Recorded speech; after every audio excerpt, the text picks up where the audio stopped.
And we're live. Hello, my friends. So today we will be having a discussion, or maybe debate, between me, Sean, and Johnny Walker Dredd, about gun control. So, guys, would you like to introduce yourself?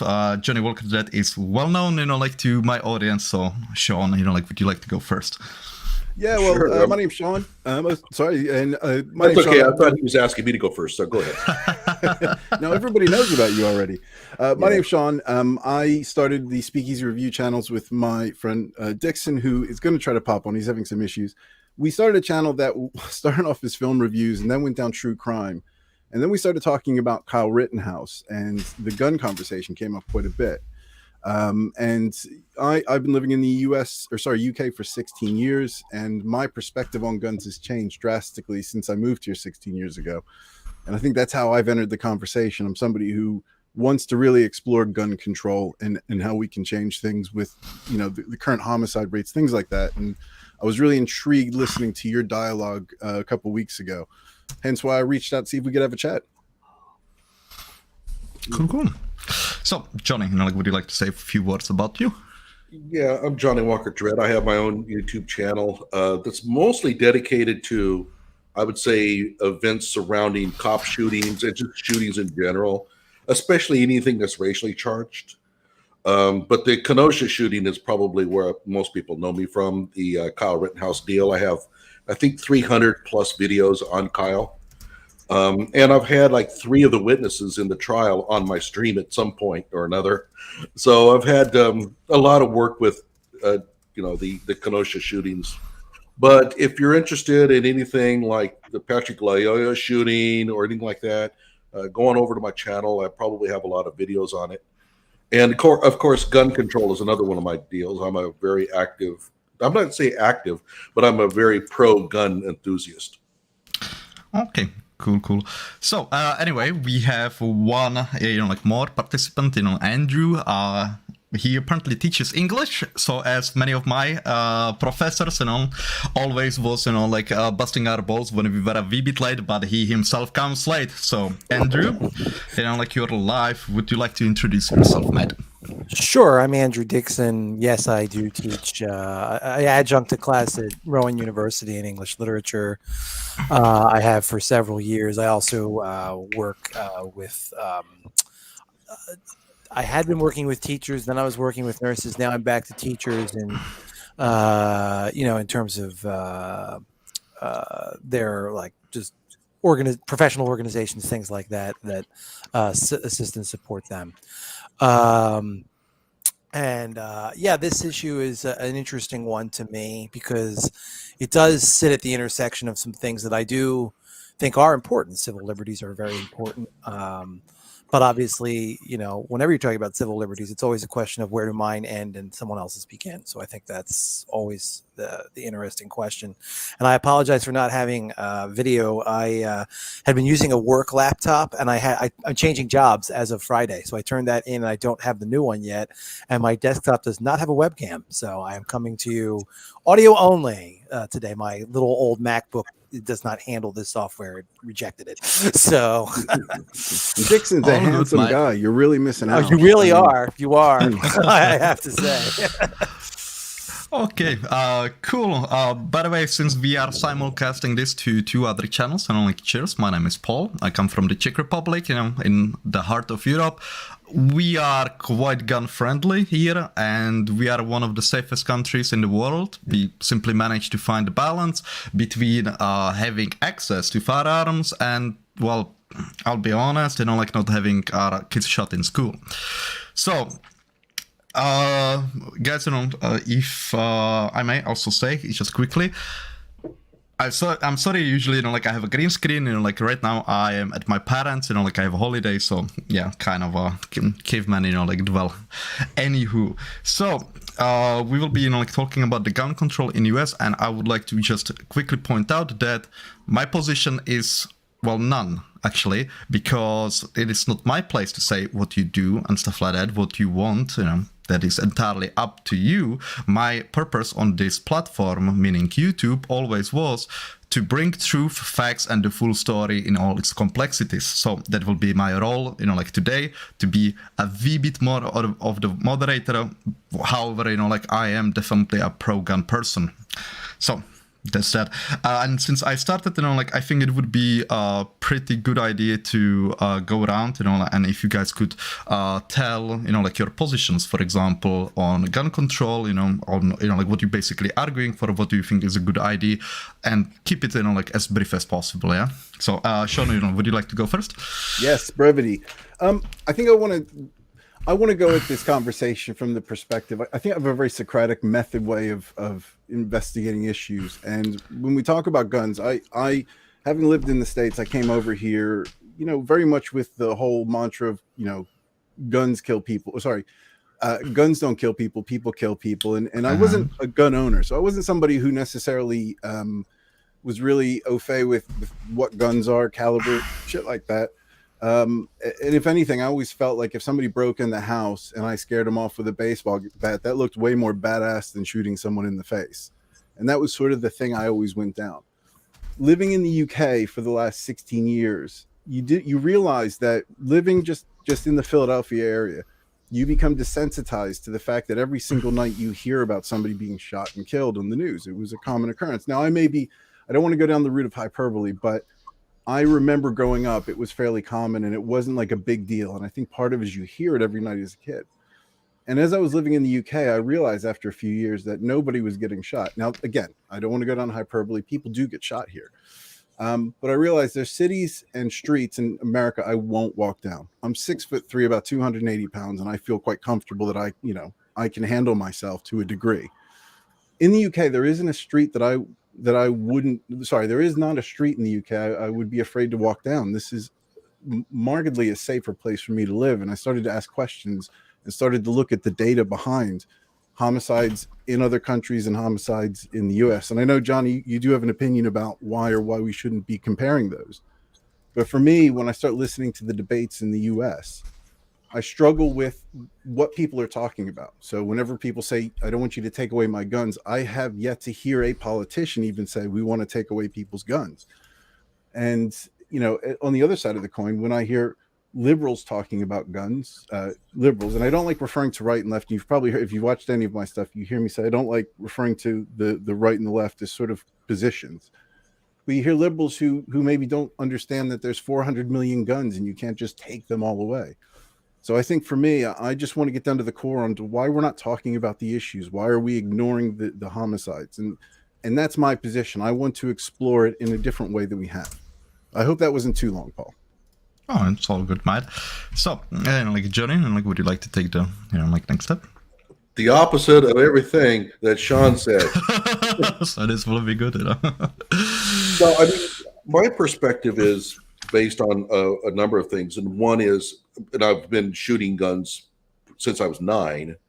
I had a 30-30 when I was 9, which is not a small caliber gun, but and also living in Oklahoma, where we have probably more guns per capita than you can shake a fist at. However, there's not a place in Oklahoma that I wouldn't feel safe walking around in. East End of London versus maybe even Muskogee is probably the worst. I don't think there'd be a lot of difference. Now, admittedly, in the East End, you're probably going to get knifed, but but the idea that, and I think that a lot of people think that Americans must just walk outside and be in just total fear of going to the grocery store. Nah, I could walk anywhere in Oklahoma at night. No one's gonna. I don't feel like I would be unsafe. But the gun ownership here is sky high. It's probably higher than anywhere in the country. Right. Okay. So, Andrew, your microphone is muted, babe. I'm unmuted. You guys can hear me now? Yep. Yes. And I apologize again for the lack of video, and I do feel it's a little unfair to Johnny. 2 against 1. Wait, can you not hear me? Yeah, we can hear you. Go for it. Okay. We can hear you. 2 against 1, but obviously I share a lot of Sean's views. I think the way I come at this is, I remember my father was very, very pro-gun, and That's an interesting thing that we could talk about. He actually taught, he was a counselor at a summer camp where at the summer camp he was at, they shot BB guns because it's for 6 to 8 year olds. And then there was like a companion camp when you got to be 9, you would go to the companion camp, and there they shot 22 caliber rifles. And I went to both because he worked at the one, so I got to go to both for free, even though they were relatively fancy summer camps and we couldn't have afforded them otherwise. And he actually told me as much as he was very pro-gun, he refused to work at Bluebell Senior Camp because he didn't want to be responsible for a bunch of 9-year-olds with rifles. He wanted to, BBs were okay, rifles scared him off too much. He was a very cautious kind of person. But that's not why I'm, I have an idea for gun control. It's that I bring him up because I remember having these discussions with him. And he certainly had some points. And in fact, the guy who owned the camp said about my father and a couple of campers once. And I thought this was a good point and a good lesson. Now, he's certainly my side of the political aisle, the guy who owned the camp, and not very pro-gun or anything. But he talked about how a couple of campers from his camp were in a park one day, and they found a handgun in a paper bag. And they had been in my father's, he'd been through the camp, so they'd done riflery at the camp. And he found out this story later because it was after camp was over. And he found out that they knew what to do when they found a gun. Because my father had spent 2 weeks before you were ever allowed to shoot anything, rules of how to handle a gun. They find an adult, they turn it in, et cetera, et cetera, et cetera. So, I mean, there are reasons and good reasons even to, since guns are going to exist, Sean's right, to be thoughtful about how we expose kids to guns. And maybe, sometimes instead of just putting up on the shelf and saying, don't touch, giving kids the opportunity to handle and know how to handle correctly makes some sense. But on the other hand, and this is why I invoked my father's name in the first place, when we would discuss these things, I asked him one day as we were debating it back and forth, because I don't think any rational person would answer this question any other way. Would you be comfortable with your next door neighbor owning a nuclear weapon? And of course, the answer is no. No, you don't want a private citizen owning a nuclear weapon for obvious reasons. But once you've acknowledged that, we've acknowledged the principle. Now we're only talking about a question of degree. And I think that, unfortunately, in the fullness of time, what we've discovered is that as nice and as awesome, perhaps, as it is, it's not something I'm attached to, but I understand that other people might be, to take an AR-15 and shoot it at the range with their buddies and, have a good time. I get all that. But the risk associated with making those things available to the general public is unfortunately, and it's really a very small percentage of people, will obviously do something like that, but it does ruin it for everyone. And it's not tolerable to have a situation where you could theoretically have any day, on any given day, somebody walk into an elementary school and start shooting up kindergartners. It cannot be. It cannot be. And that's really the position that I hold. Okay, fair enough. We will, definitely go through it, I bet, a wee bit more going forward. Yes, since, I'm basically a moderator here, my position on this, don't particularly care, you guys have your stuff, but if I may, just, how we have it, in the Czech Republic is, and don't forget, you cannot just copy paste it because we are in the end, also different people. So what works for us, doesn't have to work for everyone in the United States. So we can have basically any weapon, firearm, that is, from pistols, to rifles, to AR-15s, even we prefer CZ brand 2, so that's just better, and, up to 20 millimeter cannons. Yeah. It's completely a-okay, when there are gun amnesties, people are literally returning, artillery pieces, tank destroyers, anti-aircraft cannons and stuff like that. That comes, with being post-communistic country, and being on the front lines of the Cold War. And so we are, also one of the safest, countries there is. And when it comes to legal gun ownership, that is quite strict, how to obtain a gun license compared to the United States. A person first needs to go through the regular background checks, obviously, criminals, for the most part, cannot have weapons. There are obviously exceptions, or periods of time when let's say a petty thief can possess firearms, but then there's psychological evaluation that is quite thorough. Then you need to go through training that is both theoretical, when you can use firearm defensively, when you cannot use firearms, how to safely store them, etc. Like what is legal, what is illegal, basically. Then you go also through practical, training, how to take care of your firearm, how to disassemble it, assemble it, how to clean it, and in the end also a marksmanship test. Basically, if we let you have a firearm, we need to make sure that you will hit what you're aiming at. A bad guy instead of a kid, like in the background. So.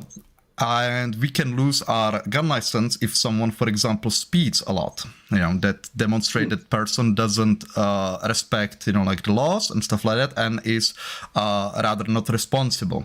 But these are temporary, what I mean, suspensions and stuff like that. They can get the license back. Yeah. So that's like how we have it. And in my opinion, this works for us just fine. Yeah, but I obviously understand that it doesn't have to work for everyone. Anyway, if I just might, quickly, Sean, Andrew, what do you think about, basically this system? Also Johnny, then. Well, I actually want to follow up on that. I'm glad you went into that in detail, because I've spent the last couple of weeks looking at countries specifically that are fairly have a high gun ownership per capita. And there's reoccurring themes. And I think, Johnny, I'm glad you're on the call as far as, having an Oklahoma experience, because Oklahoma is quite the contrast to that. I did look up Oklahoma's gun laws, or whatever gun laws there are in Oklahoma. They're very minimal at best. Oh. And the consistent pattern for countries that do have high capita gun ownership, Austria, Germany, Switzerland is a good example. Switzerland is very similar to the Czech Republic in how they assess who and how can have a gun. And that, for me, I think is, shows that it is workable in society to have a right to bear arms safely. Because I think my big issue is when you have open carry, and you do have open carry, at least concealed carry, I think in the Czech Republic is an example. Concealed carry, yes. Yeah. You can, I don't necessarily agree with that, but, I'm also happy to look at the data and back the facts up that you're right. Czech Republic, the homicide rate is very similar to the UK. And UK has very limited gun ownership. But just saying we are a safer country than UK, yeah. So also that statistically, it's difficult to say. It's marginal at best, and that's going to change year on year. Sure. However, what I have an issue with the conceal or open carry, and there's another piece I'm going to talk about in a bit as far as the culture of guns in America, which I think is a bigger problem. But when we marshal, people make themselves sort of a protector of the people. And I think Kyle Rittenhouse was a good example of that.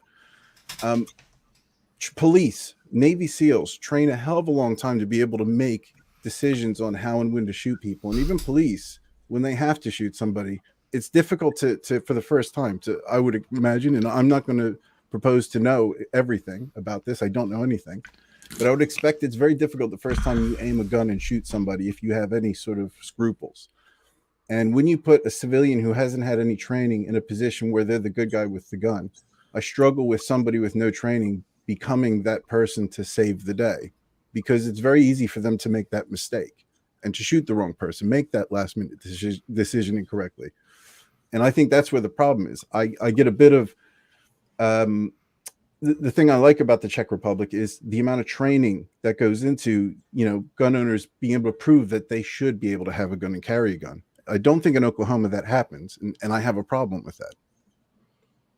Okay. Well, first of all, yeah, I mean, I'm not sure where you were going with Kyle Rittenhouse, but he really had no training. But let's be clear. He was attacked by a number of people. He got out alive, and they didn't. That's exemplary. I watched, and I've handled guns all my life. And I'm watching him, I'm thinking, I don't think I could have done better. Yeah, I think I would have shot probably 7 or 8 people. Yeah, and if I may, I spoke with Czech SWAT officers, they said, he handled himself exemplary, Yeah. So just to set it straight. So we'll get that out of the way. The one thing that I want to also bring up is, I get that there are the other country argument. We sit on the border of a third world country that could be an easy supply of anything that's in demand. And their ability to stop it would be almost minimal. That's a difference. The other one is that we do have, as you mentioned, 400 million guns already here. So people always say, well, why can't we be like the Czech Republic? We can't because we're not the Czech Republic. There's also another issue, and that is that the United States has a long pioneer heritage where guns play a bigger role in our culture than in most countries. And I think that we can't ignore that. It's, when you think of, and a lot of people say, well, we want it to be like the Wild Wild West. But in a sense, there is that sort of draw about guns in this country that doesn't exist elsewhere. And especially here in like the Midwest and well, not so much the South, but in the Midwest, I mean, guns are looked upon much differently than in other countries. So while we maybe can learn something from other countries on what can work and what won't, we always have to keep that in mind that this is a completely different situation. Yeah. If I may, so Andrew, before I let you speak, I would like to basically be in a position of straightening the arguments, of all of you, if you make a good point, and to maybe see, if I see a potential there to make it even stronger. What Johnny basically said. Could I also comment on? I just thought of something. What we have found also, if we look at police actions, the training and all that, it's really difficult to train somebody for the actual event of shooting somebody. And we've had plenty of examples where police have completely frozen up, have abandoned their responsibilities. And we can always talk about Uvalde, but that's, that's I'm kind of burned out on that a little bit. But, on my channel, I show plenty of examples where you wonder, what in the hell was the cop thinking doing this? So, the training argument, I look at Kyle as behaving a hell of a lot better than half the cops that I've seen who are supposedly trained. And I think the issue is that you can train, but when that event occurs and you got to use the gun, a lot of it is just pure instinct and kind of who you are. And I don't know if you can really prepare adequately for an event where you have to really save your life. Okay, so as I said, I will just say a few things on Johnny's points. He was absolutely right. You guys are sitting right next to Mexico, and Mexican cartels, while they don't play that big of a role now in the media, they're absolutely undeniably brutal organizations that simply don't have any scruples from killing people, even at mass.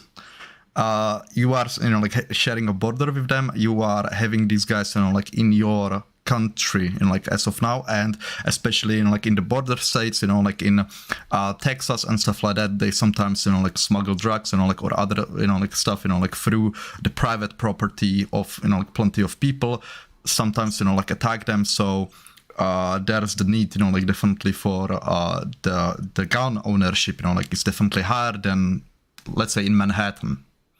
So that's the first thing. And the culture, in the US, you are actually not exceptional, when it comes to gun culture, or let's say favoritism, in the world, you are exceptional when it comes to, let's say, the Western world. Yeah, that is true. But for example, in Arabic countries, there's, plenty, the gun culture is there really strong.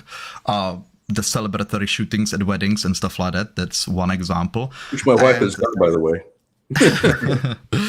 And one of the reason, why your gun culture is so much different from the rest of the Western world is that when the guns were basically getting, introduced to the public, you were still, your country was untamed wilderness. So you still needed to explore, you needed to push through.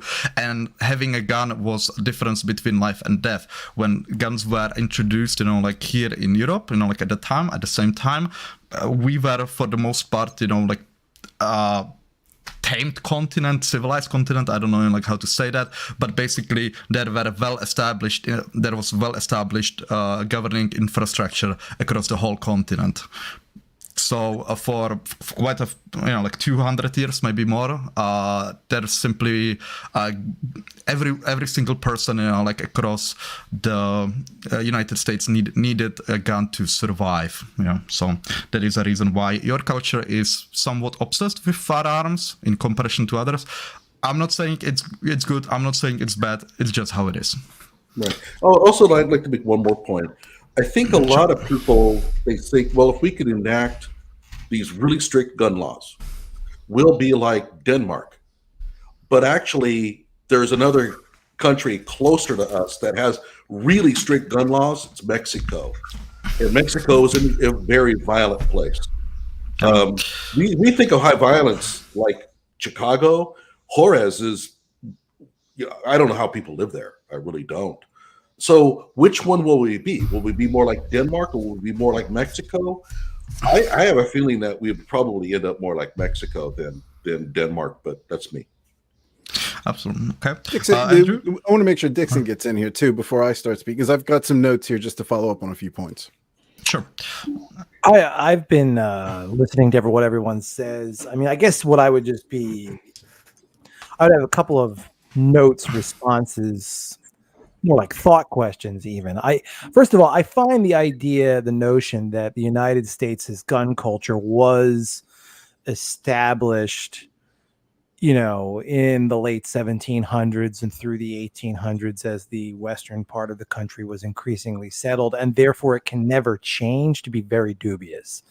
Granted, the United States is land, if I were in 1850 and I were pressing forward into the, interior of places like Colorado and Nevada and places like that, California. Of course, California was already somewhat settled, but that those middle parts, or even earlier than that, like as people are exploring the regions along the Mississippi River after the Louisiana Purchase. Yeah, sure, but the government of this country has been the government of every square inch of it since at least 1900. And, in terms of formalized statehood, that includes Alaska and Hawaii now. And like in the 1950s, there's really no frontier here anymore.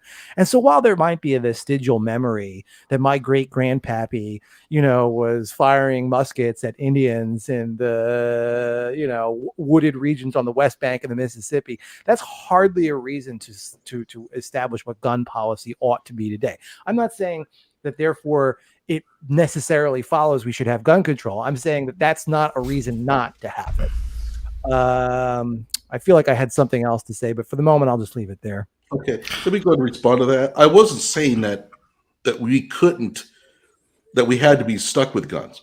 What I'm saying is that Americans just look at guns differently than other countries.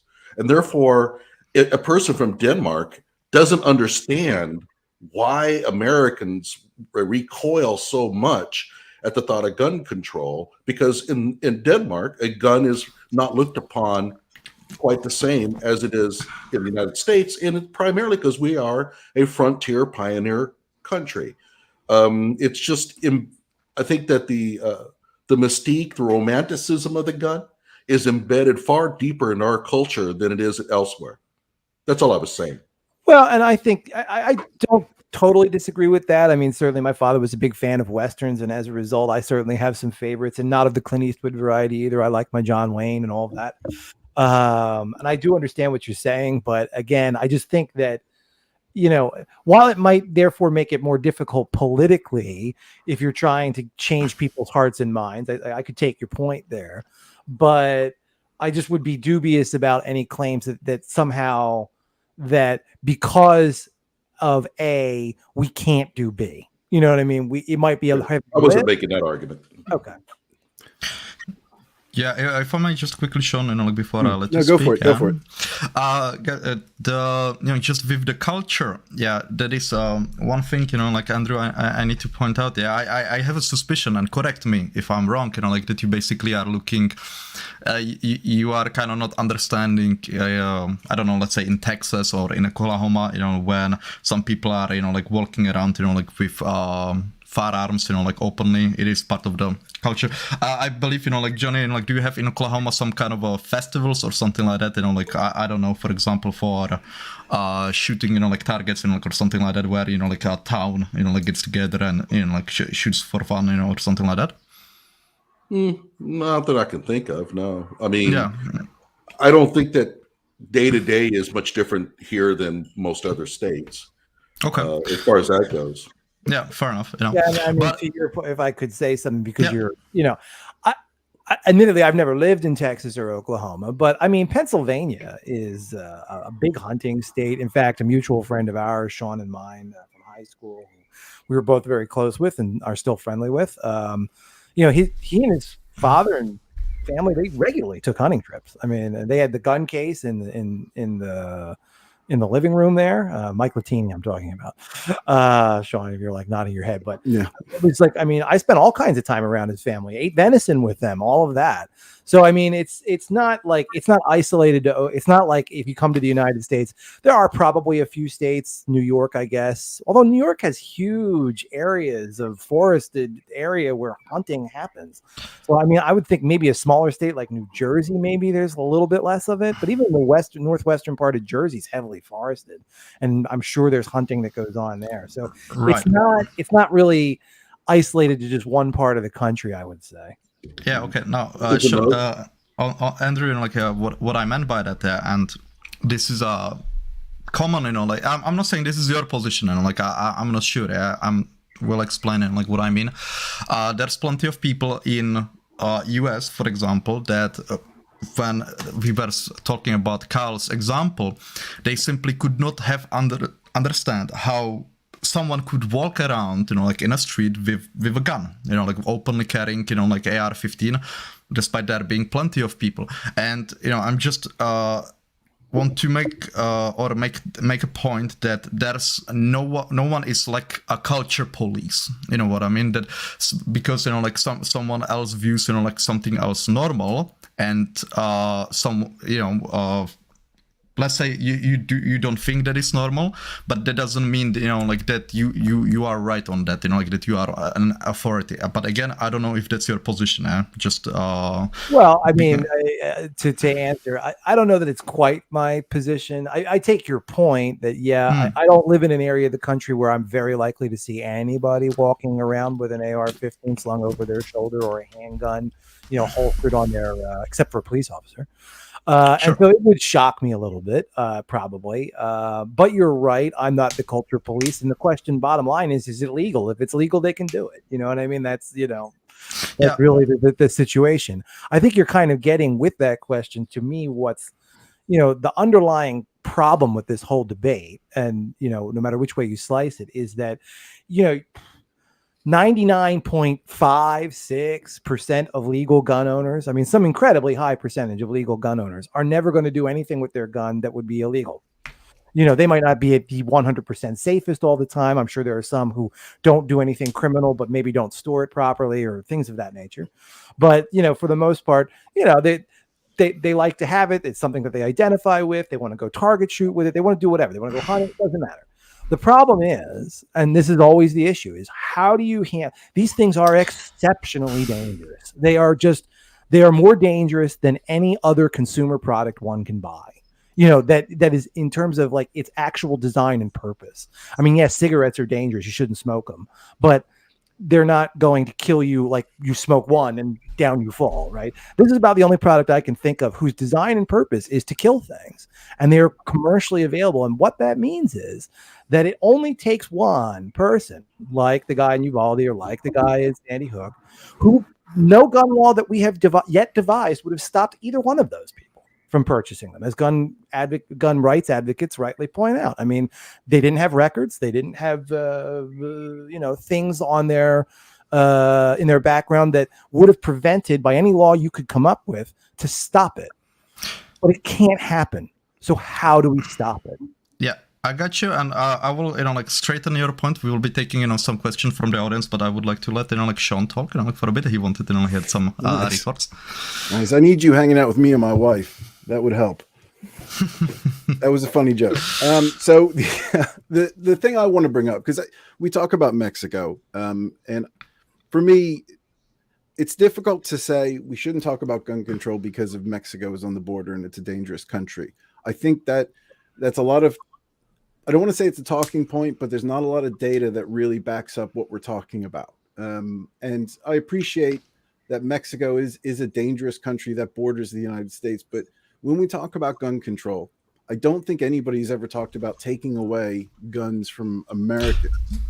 And I think when I look at how the Czech Republic or how Switzerland, views guns, they're respecting guns, and anybody who goes through that level of training. So I would expect, Paul, would I be correct to say you have gone through all the protocols and own gun or guns in the Czech Republic? Sure. And I think from that, I can surmise based on what I know you've gone through. You have respect for the weapon, you understand it, and I feel fairly comfortable to have you living next door knowing you've gone through those protocols. Now, in let's say Oklahoma, and this isn't a slight, I'm just saying my view, Johnny, on let's say the Oklahoma laws, anybody can just buy a gun. 18, just grab a gun. I want to buy a rifle. I want to get a handgun. And then I want to take it out with me and walk around. Now, I think the way the gun culture in America is now, it's an accessory. It's not a tool. People use it to, Dixon and I did a review on this one guy's video who gave me sort of an eye-opening view on some of the issues with guns. You don't see people with like a drill on their chest and their, trigger finger out holding a drill or a saw. Usually it's like an AR or something or some sort of a rifle, and they're displaying it. And a lot of times it's not respected as a tool. It's an accessory. It's something to make you feel like a man. And when, for me, I would respect a gun owner who goes through those protocols, who educates themselves, who wants to make sure that they're safe, not only for them, but for the people around them. And I don't understand why we start talking about Mexico when we want to bring up, let's make gun owners more educated. Let's make sure people who have guns have gone through those protocols. And I don't understand why there's resistance in that conversation. And maybe that's something you can enlighten me to. Maybe there is no resistance. Maybe we all agree on the same thing. Well, my question would be is, what exactly are we trying to solve? For example, school shooters, mass shootings, armed robbers, they don't need the gun training. They know how to use them. And so we're not going to solve that problem.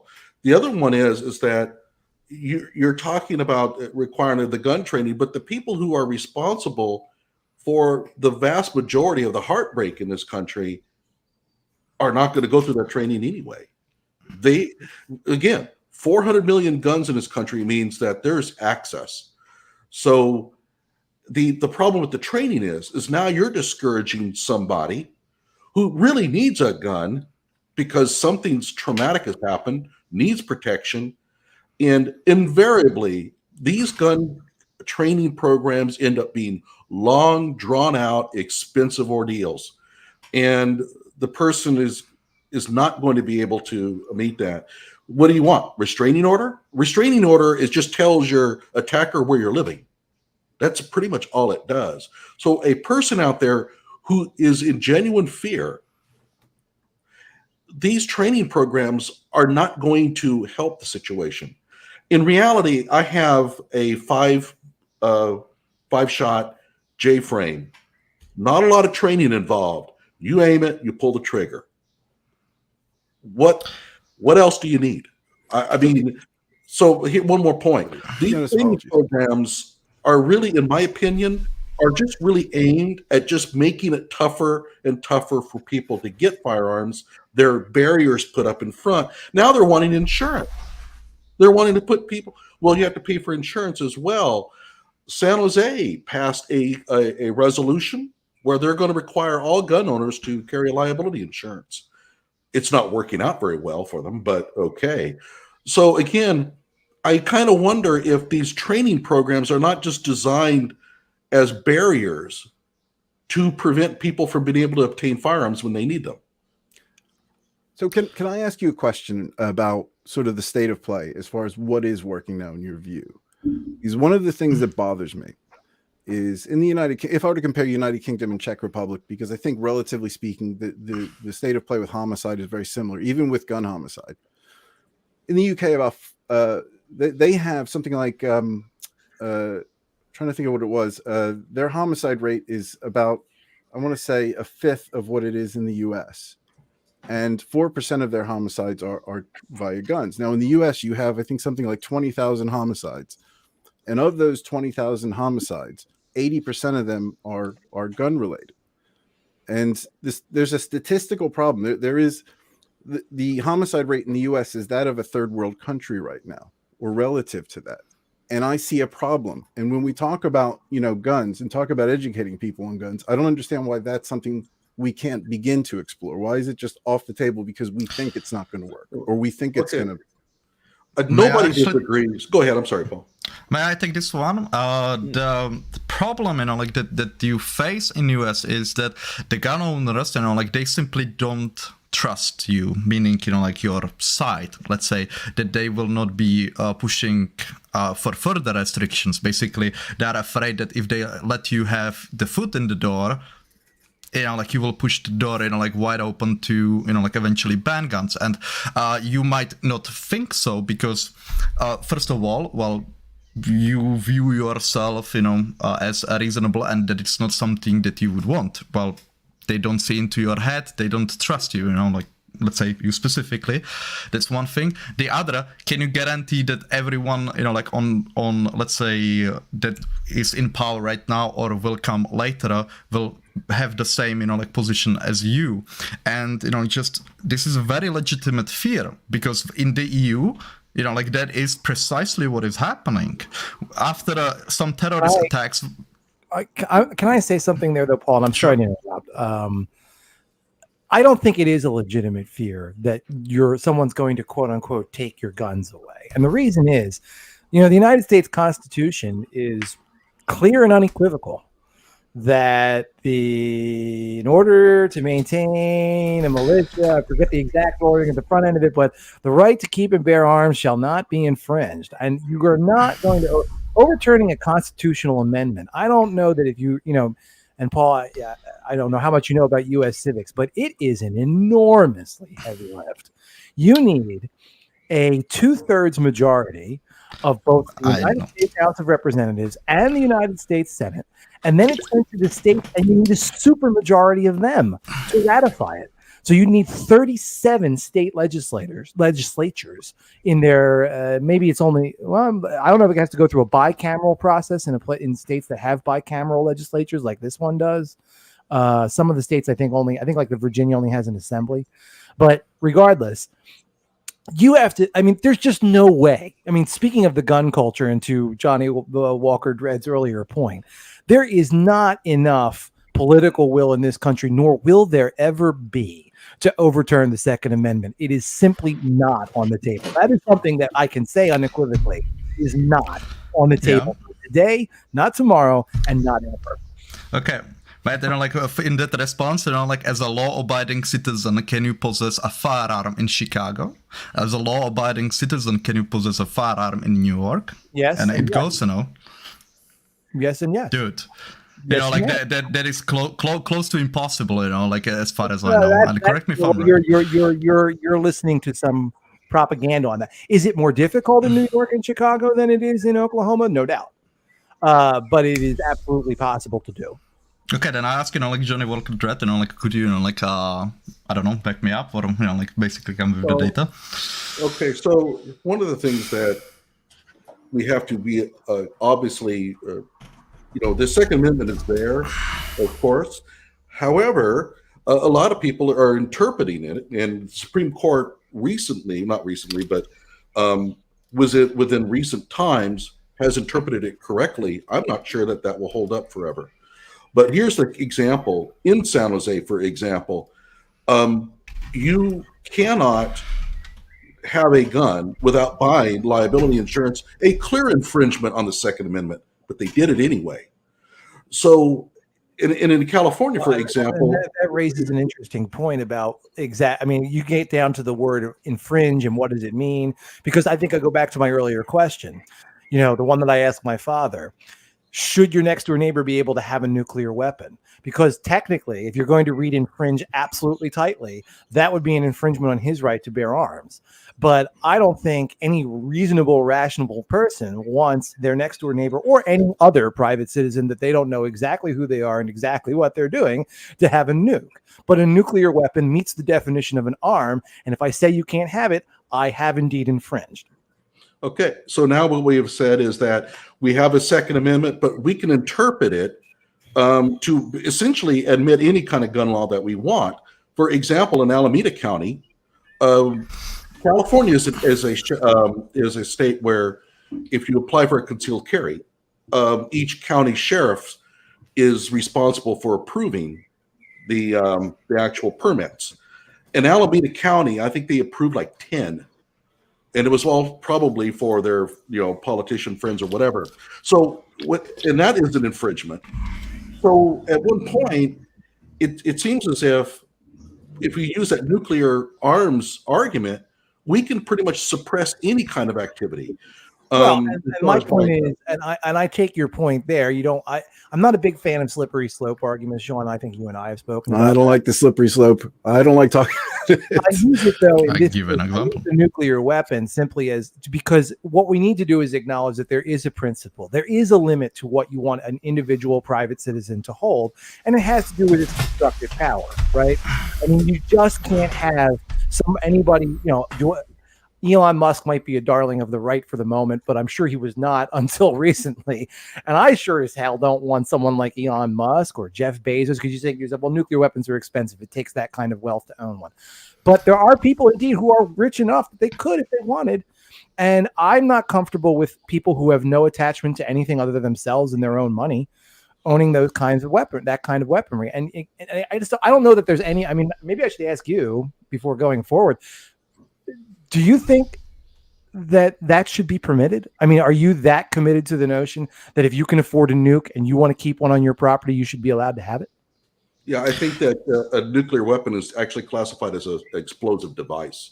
So it would be covered under grenades and things like that.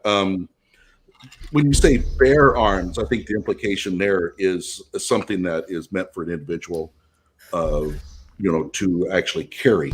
But I'm not a constitutional scholar. I appreciate that, but I'm going to say right there that you are yourself interpreting the amendment as I am. You know what I mean? So the point is that I think that's actually there's no such thing as everybody's got to interpret it. Interpretation is the name of the game. I mean, there's just no way around that. No matter which side you're on or which side, who you're arguing for, there's going to be some degree of interpretation. By the way, as an English professor, I will say what drives me nuts about the Second Amendment is the comma splices. It is horrible. Comma splices all throughout it. It is awful. Yeah, well, I've taught English too, but I think that back in that time, those grammatical rules were a little different. I see a lot of that kind of structure in some of those older documents. Maybe so, but it drives me nuts today. Guys, if I may, first, Andrew, I don't see, basically nuclear weapons, and firearms, on the same level, not only when it comes to destructive power, but, just even, the radiation and stuff like that. You're talking, that's a completely different ballpark, in my mind. I don't want to go into that, we are more than willing to discuss it, some other time. But, you are focused way too much on just a straight out bans of firearms, what I mean, as being the problem. But, for example, I know you are arguing for limiting the magazine size, and that is, that I've seen on your live stream, that you were saying that if you don't basically if the gunfight is not done by 5 or 10 rounds, I forgot, then you are probably dead at that point. Well, the issue is that, you know, like gunfights, you know, like in self-defense and stuff like that, they are very chaotic and very, very often people simply miss. Another thing is that limiting, you know, like the magazine size, you will be punishing only law-abiding people, not the criminals, because there's so many magazines already in circulation that ship has basically sailed. You know what I mean? And third one is that, for example, when it comes to mass shooters and stuff like that, the limiting of the magazine size won't hinder them that much. You know, because if you want, I can show you, you know, like the videos and stuff like that. You can change magazine on AR-15, you know, like in a second or two. 1 second, yeah. Like that. And, you know, it's simply the reason why there's a difference is because a mass shooter will not be basically pressed, you know, like by fire going his direction, where a law-abiding you know, like a citizen who is fighting for his life, for example, in, you know, having a gunfight with someone, that person will have insane adrenaline dump, you know, like his hands will be shaking, he will be afraid for his life, and to change in that situation a magazine is very difficult, sometimes close to impossible. So basically your solution, and that is what is being pushed by government, you know, again, even here, they are pushing more and more, and stupidly, I can go into examples, you know, like why it is completely unreasonable what the EU is doing, but yeah, it would disproportionately punish or affect those law-abiding citizens while not hinder, for example, mass shooters or criminals basically at all. I'll let other folks talk, and I understand that point. It's one that my father used to make, and I do get it to a certain degree, that, you know, if you're going to break the law by shooting people in the first place, then breaking the law by minor gun violations is, you know, small potatoes. I understand the logic there. What I would say, just in response to what you just said, Paul, is that you kind of said, like, well, you know, if I'm someone who is a good guy and now I've been limited, so I can only have 5 rounds or 10 rounds, let's say, in my AR-15 magazine, I'm just making something up. Now I'm limited, and if I need to reload, I'm so filled with adrenaline, I'm going to be shaking and I'm going to have a hard time reloading. How is that not true of the person who showed up to also fire a bunch of guns? You know what I mean? Like, there's still an adrenaline rush, even for the people who are the bad guys, who are there to shoot. The fact that they have to stop and reload does present an opportunity for law enforcement, for anyone to get in there and stop them, even if it's only for a second or two. And maybe they're going to suffer from the adrenaline rush, and they're going to have trouble reloading. Anytime there's a moment to reload, it's a moment for something to go wrong with the reloading, and that's the moment for the shooting to stop, I would argue. Yeah, I would argue also, though, on the other flip side, I don't know of any of these shootings that would have even done anything. My question is that what is the problem you're trying to stop? And ultimately, these guys, and by the way, the mindset of a person going in purposely and finding targets and shooting people is much different than a person fighting for his life. And I don't think that reloading would have been an issue at all for any of these people that have been doing this. So I just don't see how, you know, putting in this magazine limits does anything. A person's not going to stop somebody from wanting to go out and shoot kids. I mean, we all agree with that, I think. That 1 or 2 seconds, I don't know of any of these shootings where that would have mattered.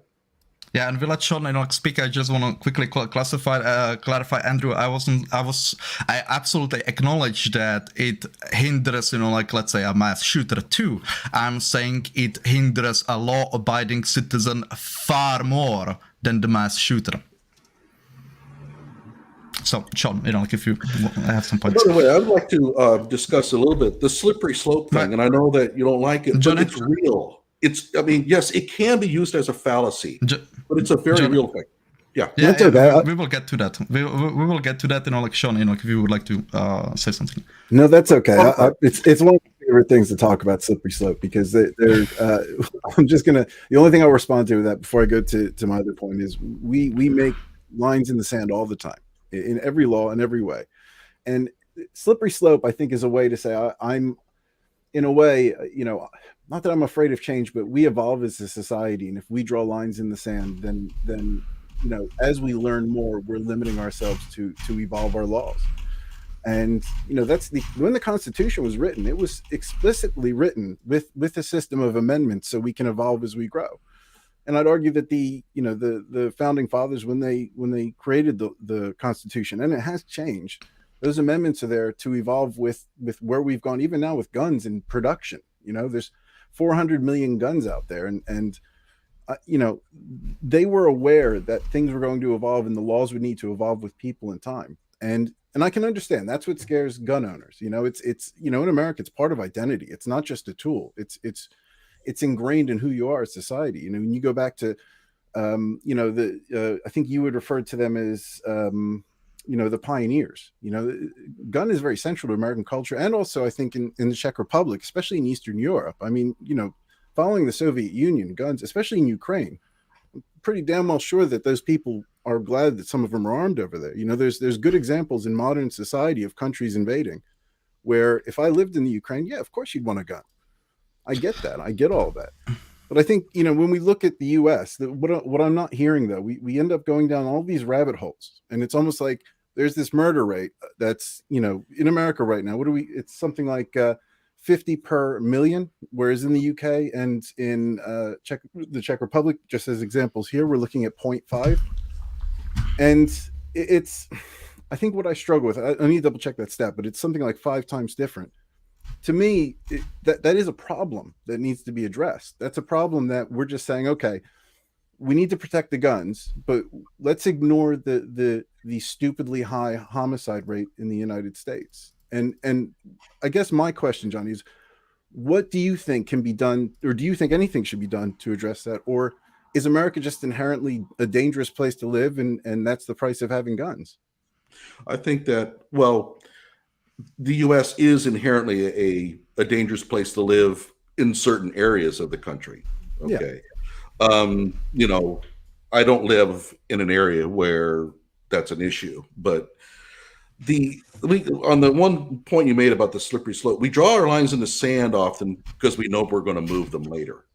And I've worked with city planners. I know how this works. I mean, it's very real effective knowing that if we can actually get this part in, then raising it is relatively easy. So we have a very modest insurance policy. It doesn't cost very much now, but now that we have the insurance requirement, raising the rates is trivial. So that's how that slippery slope works. And it's a very real effect. It is not, in this case, it's not a fallacy. It can be used as one, but in this case, it's something that gun owners do worry about. The foot in the door thing. And when they always pass some rule, some new law, it's always the same. Well, it's a nice start. Start? I thought that this is what you were wanting. No, it's just the start. So should I be worried about, I just want to ask a question. I don't mean to jump in. Should I be worried about hand grenades being made legal because semi-automatic and automatic weapons are legal in some places? Therefore, the slippery slope argument dictates that we may see people blowing shit up soon legally. I'm worried. We're going to see the slippery slope works both ways. We do have to make a distinction one way or the other. Right. But I would suggest that you're worried about the slippery slope just as much as I am. No, however, why? Well, I mean, you basically just espoused it. No. I'm using that as an example. I'm not actually worried but you about applied it, right? You actually are making an argument. No, because democracy. I mean, we vote on shit for that reason. Mm-hmm. That's why. That's if let's say 70% of the country wants to limit Americans to one handgun, and it goes through Congress and the House and gets the 2/3 vote, then that is democracy, and that is it. That's how the government was set up. That's what we would expect. That's not going to happen. The Bill of Rights was devised to prevent that kind of, what I would say, mob rule. Let me give you an example. Fourth Amendment. We could save a lot of lives if we allowed police to basically bust indoors anytime they wanted. And it doesn't matter whether the public wants that or not. The Bill of Rights is designed to prevent public popularity from dictating what our laws are. So the Second Amendment is not really open for, let's say, public a popularity contest. Well, I would say one thing to that. I agree that the Johnny, that I'm calling you Johnny like it's your real name. It just feels funny, but That's what everybody calls me. I agree that the Bill of Rights is set up to protect the rights of a minority. And to Sean's point, for example, like if 50% plus one of Californians wanted to say, let's round up every Irish person and, put them on a boat to China, they can't do that. You know what I mean? Like, or even 60%, right? I mean, like that is indeed some of the protections that are baked into the government, the way it's been set up. But I would stop short of saying it's to absolutely prevent. It's to make it's a heavy lift. That's what it is. It's very difficult. And as I said earlier, I don't foresee the Second Amendment ever being fully repealed because of the heaviness of that lift. But if the political will were there, it certainly could be done. You know what I mean? Like the prohibition was both enacted and repealed. I mean, like it can happen. If I may, cool. If I may, jump on that, the issue, with the distrust, the point, you basically said it is not a valid point, and we can, talk about it, a bit more, the slippery slope, Andrew. But the, fact remains that in order to basically enact any real gun control change, you need a support of quite a lot of the gun owners. Well, the gun owners don't trust you. That's a fact. Therefore, you need to. So I don't know if I was misunderstood. I'm not saying that you can just go ahead and. I'm not trying to suggest that you don't need support. You do need support. I'm saying that what Sean was saying, that indeed there is an ability. There is. It's very difficult to the vanishing point that it probably won't happen, but you could theoretically. Repeal the Second Amendment, for example. Right, but the reason why they made the process so strenuous was that they figured that anything that would be able to pass through all of those checks would be a good thing. They certainly did not want to devote it to where, well, if 50% of the public wants to limit the Fourth Amendment, well, what can you do? I mean, that's what the public wants. No, I think that's right. Yeah. Right. Anyway, if I may, get back to that. In the end, you need support, of those gun owners, and you're gonna need to compromise.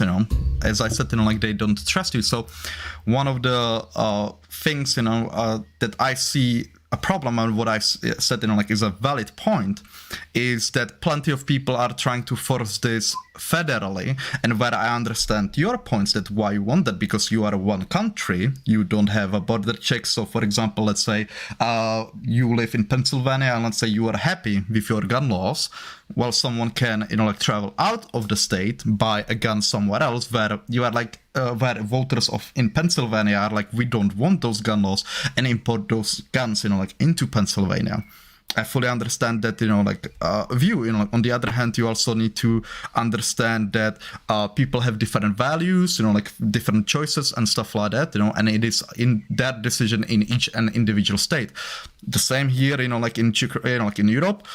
We in Czech Republic are more than happy with our gun regulations, but EU is coming from the outside and forcing theirs on us, and we are fighting to the tooth and nail to basically, and so far, somewhat winning, to basically negate that. But I don't mind if in France, for example, they banned all firearms. That's their stuff, so. The issue, or one of the compromises, if I may suggest, would be, and I just want to suggest it to you guys. What would you think about that? That let's say you figure that basically, if you would have a person again from, let's say, Pennsylvania going to Texas to buy a firearm, that he would need to then basically follow the Pennsylvanian. Basically regulations and stuff like that, that unless he would obviously move. I'm not talking about, someone who moves to Texas, for example, permanently, but who just goes to Texas to buy a firearm and then basically drive back. That, the Texas gun shop would be yeah, mate, you're from Pennsylvania. We need to follow all these things, because you are a Pennsylvanian. Unconstitutional, Yeah, is it completely? Well, then... Yeah, it's unconstitutional. A visitor to your state is entitled to all the rights of anybody else that's living in the state. Yeah, and if I may, that is well, at least to me, that would be a reasonable compromise, even though it is unconstitutional. Maybe you could, like, have a discussion on it. Yeah, maybe we could, like, tweak the constitution a bit there, because as of now, like that. Well, I would view that as reasonable. Just saying. It's not unreasonable as a concept. The problem is that there's no, as we've kind of discussed, there's no tweaking the Constitution. You either amend it or you don't, because of the difficulty of changing it, which was, as Johnny pointed out, was by design. I will say that Johnny, I think, asked the right question earlier, which is, what are we trying to prevent? And I think we know all inherently what we're trying to prevent, because I don't know anybody, and I assume Johnny's, I think you said this yourself earlier, that we're all in agreement that nobody wants somebody walking into an elementary school or Virginia Tech or Columbine High School, or, we could list them up. Schools are especially egregious because there's a sense of, students who are young lives, innocent lives, but really it doesn't matter. I mean, the guy walked in the movie theater in Colorado. Nobody wants this. Nobody wants a world where somebody walks into a crowded place, the Las Vegas concert, right, and starts just firing away. And, I know that sometimes gun advocates, and I hope, Johnny, you'll understand why this upsets people on our side, when people will say, well, the answer is, like, arm the teachers. Well, we kind of have talked about why that today in this conversation, why on the surface that could sound like a great idea, perhaps, like, oh, good guys with guns will stop bad guys with guns. But first of all, I mean, you yourself said training isn't always the answer. It comes down to the person, the moment, et cetera, et cetera. And second of all, I mean, when you start getting chaotic and bullets start flying back and forth, the more bullets flying back and forth from more angles, maybe you stop the guy earlier, or maybe there's 3 or 4 extra casualties that didn't have to happen. I mean, there's all kinds of questions like that. And what about me? I have rights too, in the sense that I don't think I should have to feel like, in order to be a teacher, I also need to be a firearms expert. I don't think those two things have to go together. You know what I mean? And I don't think they should. So the question is, and I think we all agree, I don't think there's anybody, correct me if I'm wrong, among the three of us, and probably in the whole country, this is what we want to stop. We wouldn't have these conversations if these things didn't happen. If it were, and I don't mean to brush under the carpet or put aside Sean's broader point, which is also, I think, valid about just the sheer number of homicides in this country, which is alarming. And I don't think, Sean, you even brought up the number of suicides by gun in this country, it's also a conversation we could have. But narrowing the focus here for the purposes of this conversation, the reason why these gun control conversations come up is because of these events, these sentinel events, where some individual actor with a axe to grind or whatever, and a screw loose, has legally or illegally acquired, a significant amount of firearms and is able to take out all kinds of people. And I think maybe the Las Vegas shooting is the most interesting one to consider if you're going to think about it hypothetically, because there was no good guy with a gun that was going to stop that. He sealed himself in a hotel room and he shot until the good guys showed up, and then he took his own life. And so he killed 55 people or whatever it was, in the time that he had. Nobody wants that. How do we stop it? Okay, so by the way, in terms of these mass shootings, especially by younger people, one of my streams recently described what the problems were and how to fix them. I watched this. In other words, how can we actually diminish the number of shootings down to where they're exceptionally rare? But the society is not going to want to implement those things. So, in my opinion, I think that we're stuck in this. Before you blow it over, what was it what did the students suggest? I'm curious. My suggestion is that there is something fundamentally flawed in the way that we are raising kids. And his broadband is what a good Johnny, your internet was acting up, like you froze, so at the exact wrong time. Moment. You're like, my opinion is that hold it. I got everybody laughing, but I don't know what the issue is. What's your going on? internet gave up, you froze, you know what I mean? So we didn't hear it. Maybe I should turn off my video. No, it was the only time. It was the only time it went out. Okay, so ultimately the issue is that we have raised a generation of kids who not only have no perspective and have been raised to believe that whatever problems they have are a result of society, but also have no impulse control. And you combine those two together, and you have kids now who, when they are having severe issues, the consciousness of shooting up a school rises to the point where they're actually carrying this thing out. We've always had guns in this country. When I was a kid, we had more access to guns than we do now. We would never thought of doing something like this. Why are kids therefore doing it? It's because of what we've been doing to these kids for the last 2 generations. So the way to stop these shootings from happening, or at least to make them where they're extraordinarily rare, is to, one, change our curriculum to where they understand that what they have available to them is actually a very good thing. They have been raised to believe that the world is horrible, your life is terrible, and it's somebody else's fault. The other one is we need to really reinforce to kids that, just because something feels good, you just can't go and do it. But our parents nowadays are exhibiting exactly this lack of impulse control, that are teaching their kids that worry about the consequences later. And we saw it in the Buffalo shooter, where he's in his car and he says, no, I'm going to do it. And he drives up. He knew that if he waited a little bit longer, he would talk himself out of it. And there's a perfect example of a lack of impulse control. However, that's going to take a long time. Well, and it's going to require one last point. I want to jump in before you, Dixon, if that's all right. Continue, Johnny. It's going to require that we change up our entire approach towards raising kids. And there's a lot of social-cultural barriers to that. Frankly, I think that the way that these school shootings stop is we go through a long lull, and kids are no longer thinking about doing this kind of stuff. I don't think any of the solutions by gun proponents, by gun controllers, are going to have any effect on this. We're going to have to ride this one out. And I hate to say it, but I don't think that, envisioning in my mind some fanciful solution is going to help at all. Go ahead.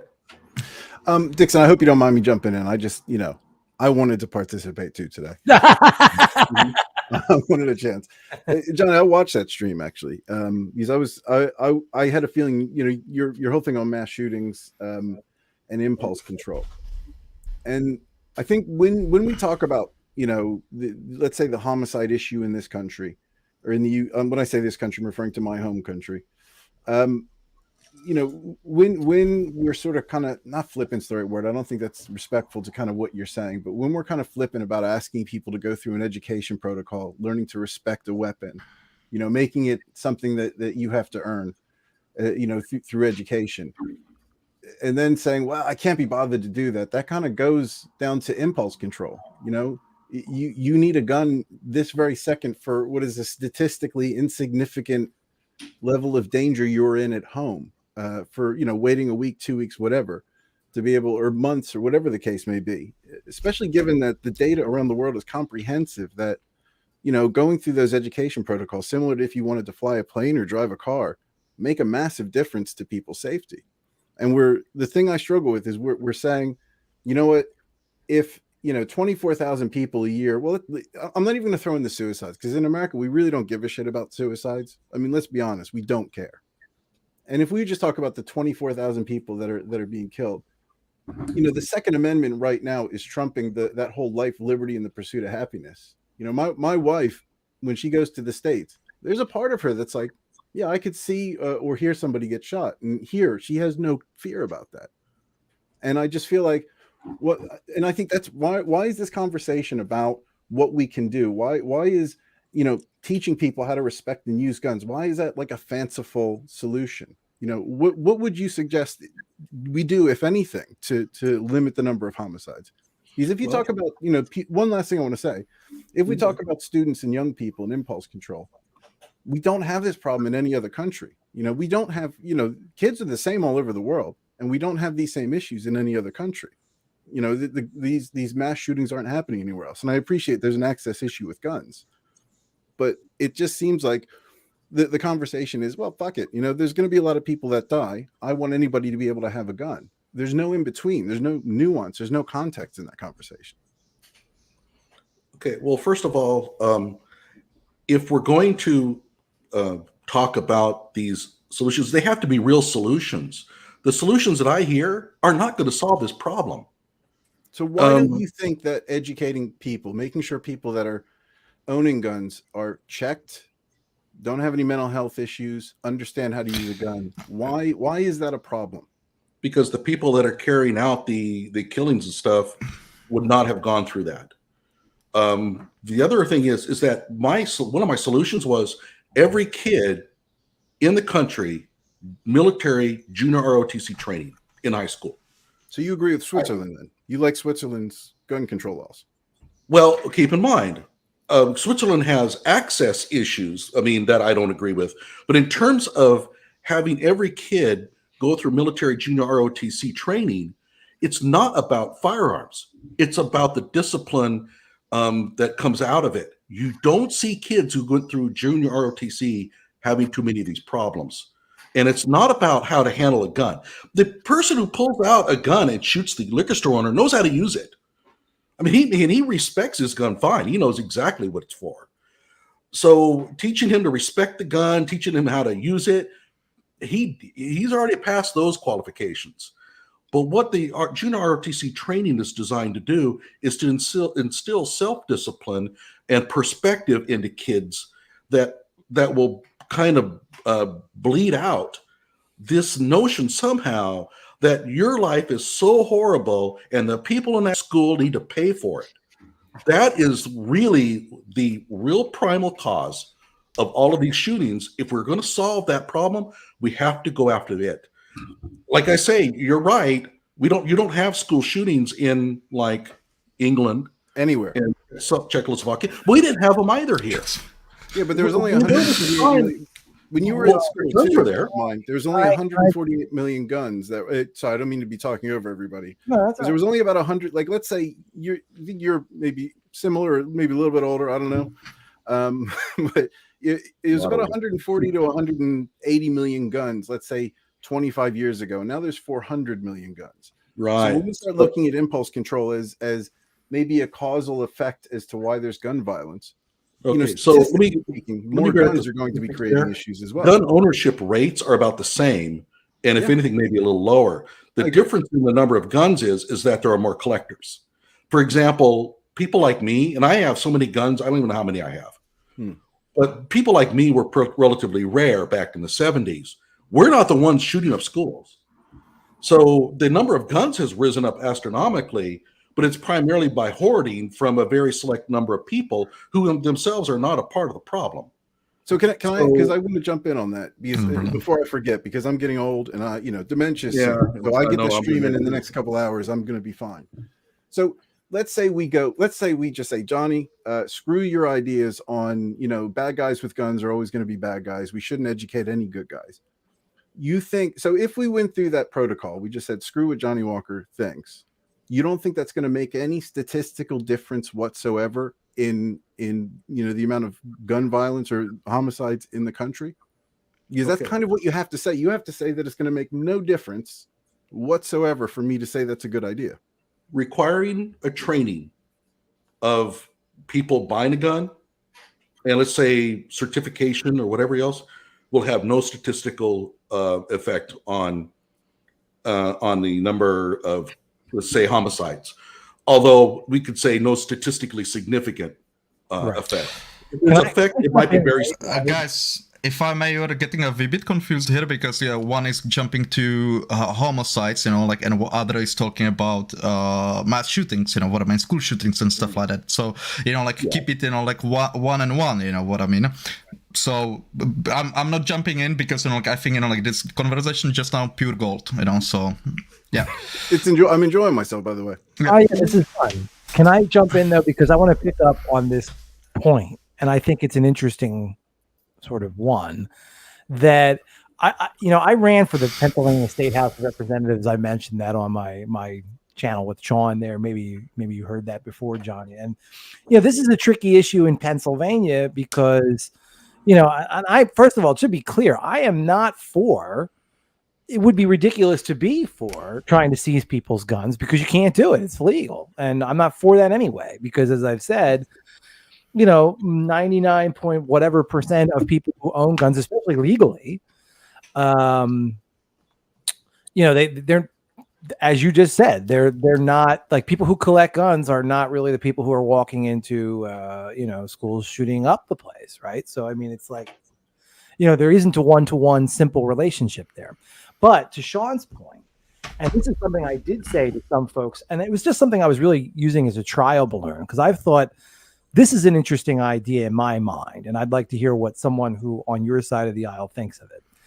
So, and I think I said this on my channel. If you with Sean, if you watched, maybe you heard me say this before. So I apologize if it's repetitive. But to Sean's point, like let's say you did require training, just for the sake of argument, and I understand why your concerns about it, but just let's say you did,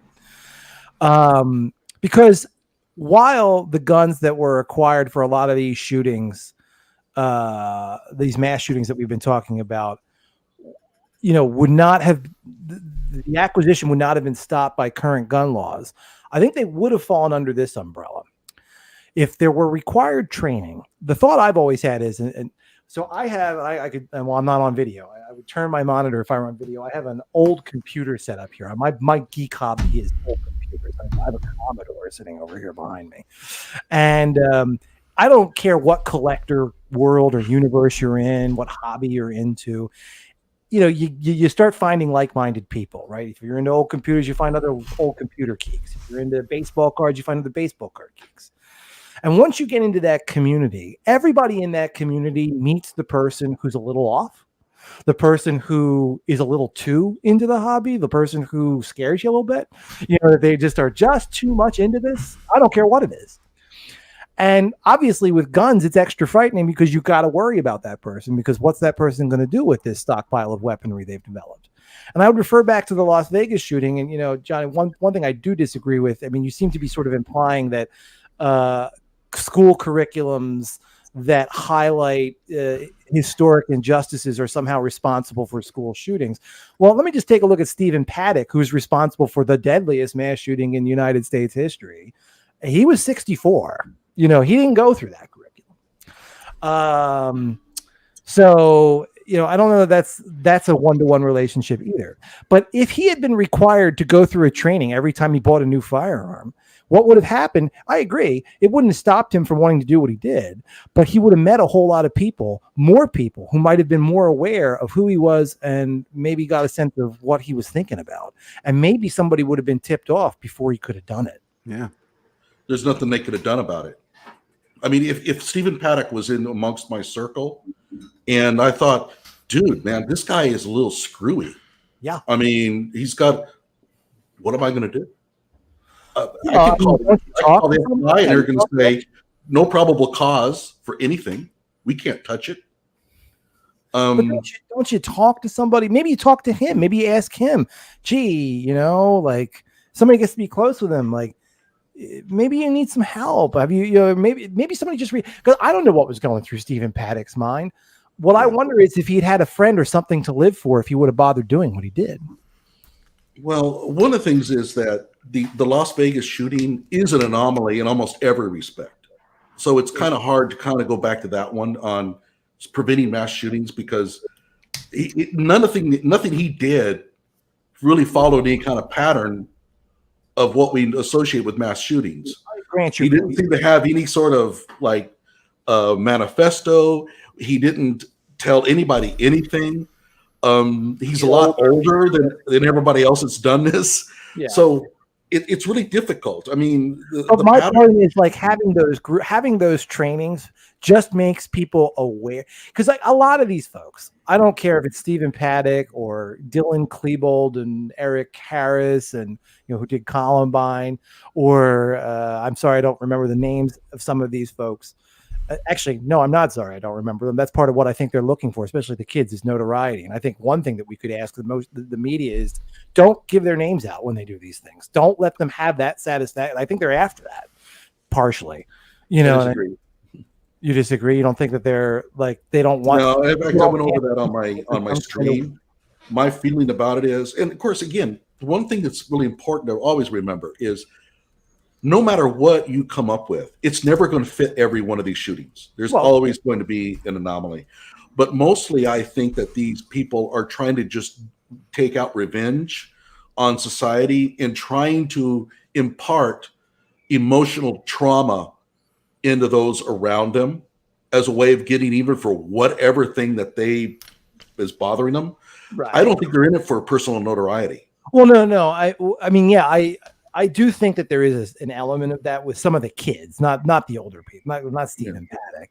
But my broader point was that they're all disaffected for one reason or another. They all have the trauma that you're speaking of. They all, and people who have family that they care about, people they care about, lives that they care about, those people don't do these things. And so the more you can get somebody plugged into a world around them that they care about and less isolated, the fewer of them that they're going to be.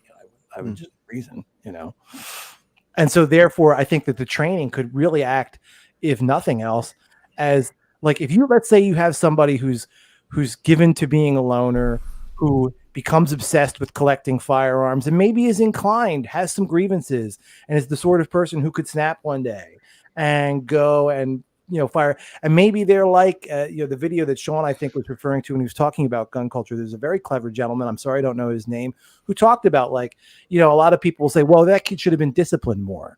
Well, he's like, well, what do you mean by that? You mean he should have been smacked around more? Because a lot of people, that's what they mean by discipline. But now you've got a kid who's already somebody who feels picked on and bullied. And you're suggesting that maybe if he'd been hit more, he'd be less inclined to feel vengeance. That's not. I don't think anybody supports that. Right. Well, I mean, but what this guy is saying is that, the personality type, we could all profile it. We all know who this person is to a degree, that there's somebody who just feels like they don't belong for one reason or another. They feel angry at society because they feel like they don't belong for one reason or another. If you give them something to belong to, how is that a bad thing? And the training could be a vehicle for meeting other people, developing relationships, feeling like they're connected to something instead of feeling isolated, alone, and ready to blow. Well, let me ask you a question, though. That's something that intrigues me. With Stephen Paddock, you mentioned that if he had to go through the training for each gun he bought, if he's already gone through the training, he's trained. Yeah. No, you're touche. I was talking sort of off the top of my head. Here's the thing, though. But this is real. In some, I think it was in California, and I could be wrong about this. I haven't lived in there in a long time. You do require a training for each gun when it comes to CCW, even though you've been trained in CCW for your 38. Now you go and you buy a 9mm. You got to go through the training again. And we now know, I mean, in California, the purpose of that. If you're trained in CCW, it shouldn't matter how many guns you have. You're only going to carry one. But what I'm suggesting is, what I'm worried about. The training is not the training as training, but instead of you're buying a lot of guns. Let's pull you out of the dark and at least have you come talk to people and get to know people. And first of all, maybe somebody will reach you, and maybe you'll not be isolated, but at least maybe, because my point when I talk to people was everybody knows somebody in that hobby. I started with the generic hobby, pick any hobby you like, who's a little bit too into it. And those are the people best positioned both to know who that person is and tell somebody if there's something to be told, but also to maybe reach that person and get them to not be quite so isolated. I don't see a downside to that. You know what I mean? Because you don't want an isolated, angry person with a stockpile of weapons just sitting at home alone boiling. I think that the downside of it is that, kind of, I wouldn't say forced socialization, but compelled, okay, for maybe a lack of a better word. In California, for example, you have, I was wanting to get a CCW. I said, forget it. It's a year. And so all of these programs that you're talking about are going to end up being dragged out. And I don't really even see where I'm not as optimistic about you as you are about the effectiveness of what you're talking about. I just don't see that as being really effective. Again, I think we're looking at this thing from two different perspectives. Yeah. Okay. But Sorry, Paul, go ahead. I will study a bit, and like I wanted to, like go a few things, like about Sean's, like points before. One of the things that is constantly said in the US is that such massacres, like and stuff like that, the mass shootings, happen only in the US, but you are often forgetting that it's not the only variable, the guns, the accessibility to it, the amount of it in the US that is different from the rest of the Western world.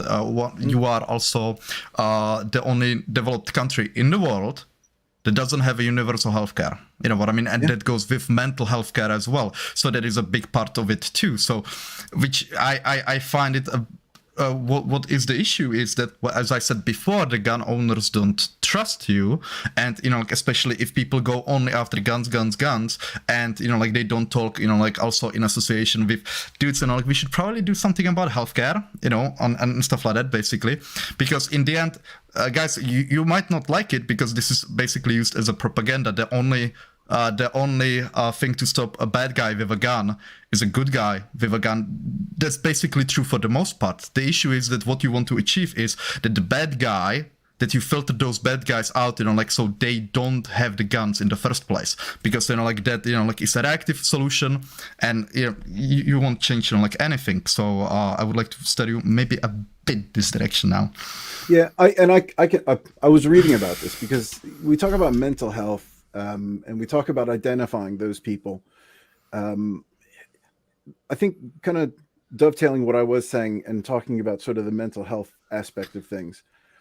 I think, Johnny, what I don't understand is like you categorically said that you don't think, these sort of filtration points with background checks and sort of, training would make a discernible difference whatsoever. And I come to a conclusion based on a shit ton of pilot programs around the world, Israel, Switzerland, Czech Republic, Germany, where the data says that it is making a substantial, exponential impact to these situations from happening.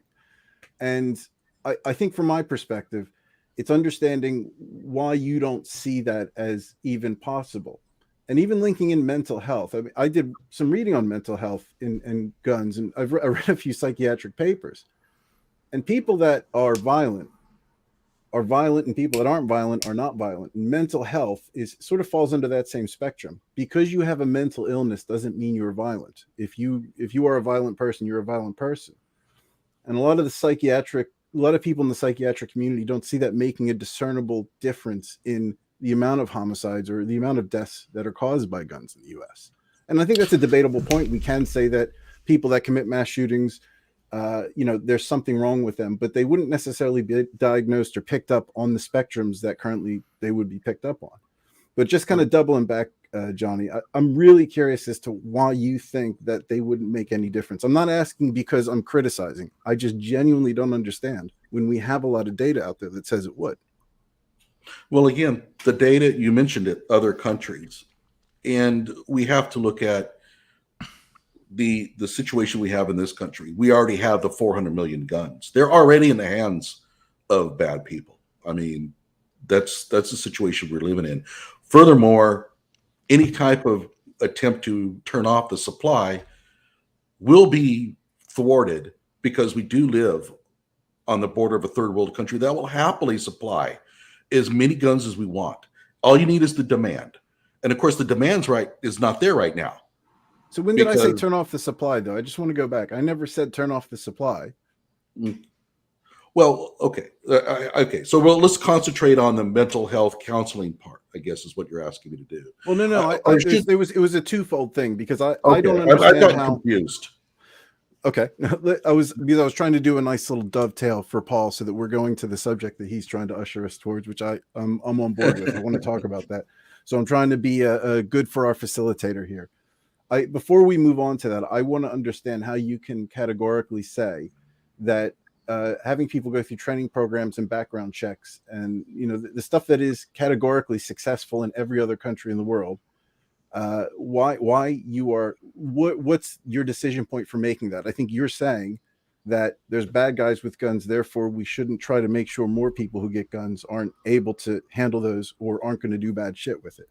And I don't understand that, because we have so many pilot programs around the world to say, there's a lot of good evidence out there that says we should do something, and the evidence in America says we're doing fuck all and people are dying. Well, I think the devil is in the details. I mean, you'd have to ask me one thing at a time. Background checks. Okay, if we want to talk about background checks, we can. Putting it all together and saying, well, here are all these grab bag of things, and if we could just all implement these things. But, if you want to talk about background checks, for example, yes, could you limit the number of shootings by implementing, let's say, very stringent background checks? Yes, you could. However, you could also eliminate a lot of crime by disregarding a lot of the protections of the Fourth Amendment just as easily. So do we do it? No, we don't. We don't do those things because there are certain liberties that we are entitled to, and we have to live with the downside of freedom. And again, with Fourth Amendment, yeah, we could stop a lot of crime if we could bust in and without a warrant. No doubt about it. I mean, then police would love to do that, right? But we don't allow that kind of thing, even though it may save lives. And Can I? background checks is one last point is the devil is in the details. Tell me what it is that you're actually advocating that we do, and I might go along with it.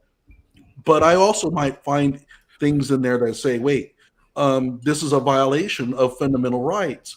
For example, ex parte discussions with a judge where you have your gun rights taken away from you and you had no due process. I have real issues with that. But that's not accurate. Right? It could. But that's not accurate with red. So there is specifically, if you're talking about the emergency, I forget what it is, the ERPOs or whatever, the red flag laws, which I think you have to go to if somebody sees that you're acting batshit crazy, and given that a gun is a responsibility, a sacred responsibility in my view, then a police officer, a doctor, or a family member can then say, this guy's acting a bit batshit crazy and he's got a few guns. They would take that to a judge, same way as you would get a warrant. And then the judge would make a determination to temporarily take away a gun. And then I think there's, it's done differently in a few different states, but generally at that stage, there's a due process element of it there. So some of them are ex parte. So in other words, the person just all of a sudden gets a knock on the door. He's lost his gun rights. He's had no say in it whatsoever. And I have an issue with that.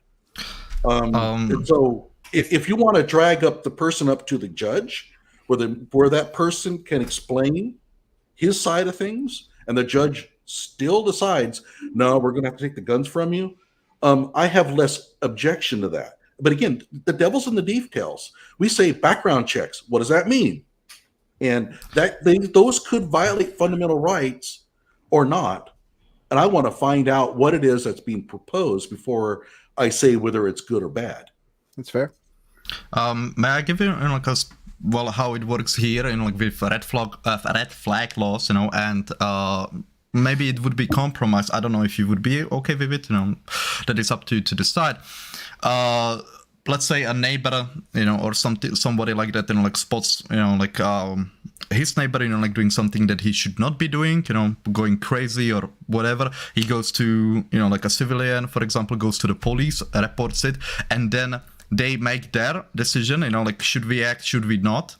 And they step in, they, for example, take the firearms away from that person, but they need to, within a week, max a week, that's the legal limit, they need to get this, case in front of a judge, and then he decides, how it will proceed and stuff like that.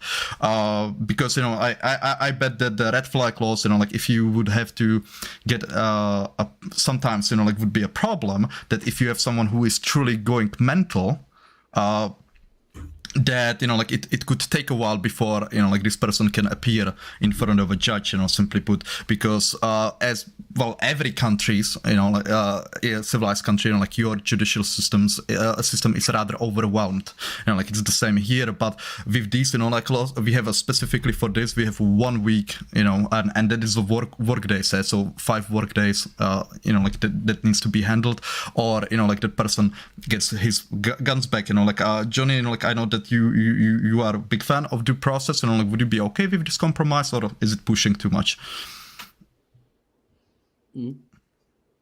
Hello? Yep. Are you there? Yeah. I didn't know if did you you were asking me a question or not. Yeah, like Johnnie, you are a big fan of due process, which I absolutely like. Me too. However, like this, I think is a fair compromise. That is just my position. What do you think about that? Hello? I think his internet is acting up. The time thing is really important as well. Johnnie, your internet again acted up. So like, can you start it again? Yeah. Okay. Am I coming through okay now? Yep, Yeah. you're good. Okay. The time limit is going to be very important as well, because as you know, justice delayed is justice denied.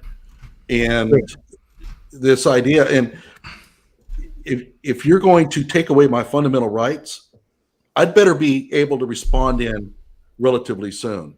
So I think that is fundamentally important. And every one of the examples that I've seen so far does have something like that built in. California got a hold of this, they would probably say, well, within a year.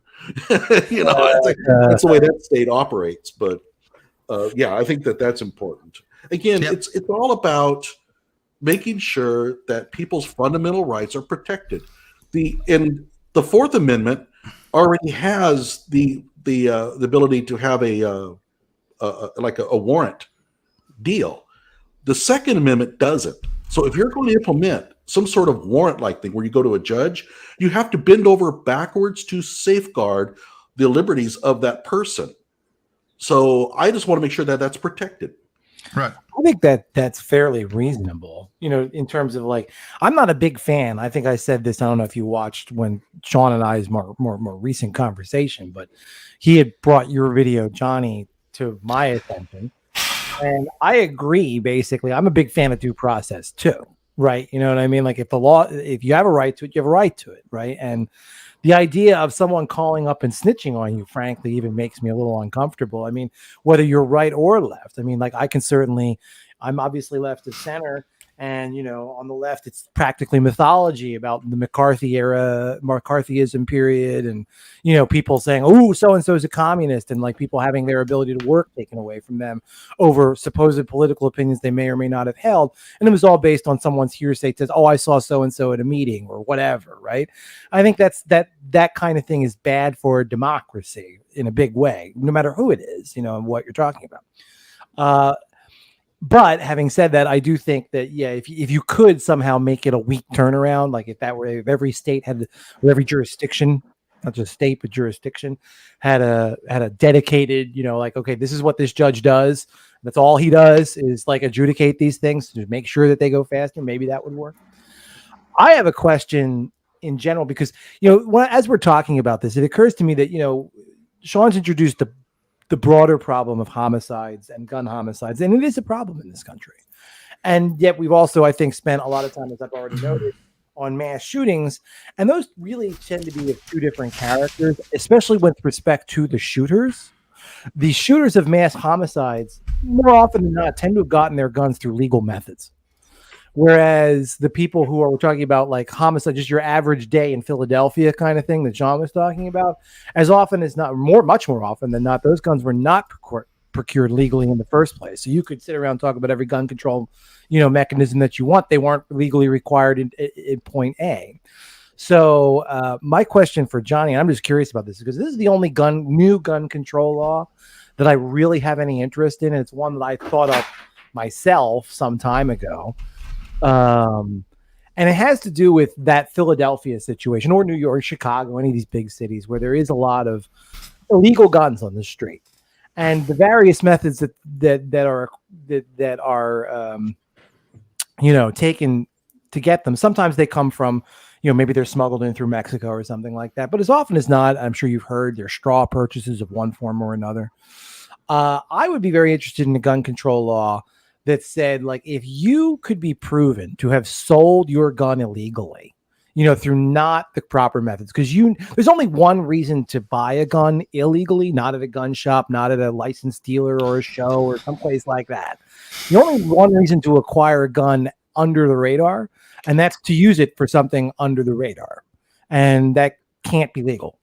So my thought would be, and I don't know that this would help. It wouldn't help, particularly the school shootings, but it might help the homicide problem, is to say, if you get caught selling a gun illegally that way, and then that gun is subsequently used in a homicide, you can be charged with that homicide because that was a foreseeable circumstance of you selling the gun illegally in the first place. What would you think of that? Oh boy, I don't like the felony murder law. Never have, and I've actually found that, in my opinion, it's, and has nothing to do with the gun thing, but its origins are primarily racist. But the idea that even though you didn't actually kill somebody, you were part of a felony that was involved in it in some way, and it's a way to convict people of a heinous crime over something that they had no, let's say, no direct involvement. They did not want this to occur. If you want to say that they have committed a crime, and it could be a serious one, for example, we already have these laws on the book. In Wisconsin, for example, and I know this because I've done the Kenosha stuff, if you give a gun to a person illegally and they commit a crime, providing them that gun itself is a felony. And if they ends up with a shooting of somebody, it's an extra 5 years. So we already have those laws. You're talking about making them guilty of the actual murder itself. I have real issues with that. In my opinion, and this is true, if you go in and you participate in an armed robbery and your friend shoots the clerk, in my opinion, you're not supposed to be going up on a murder charge. You didn't kill the person. So I have fundamental problems with felony murder in the first place.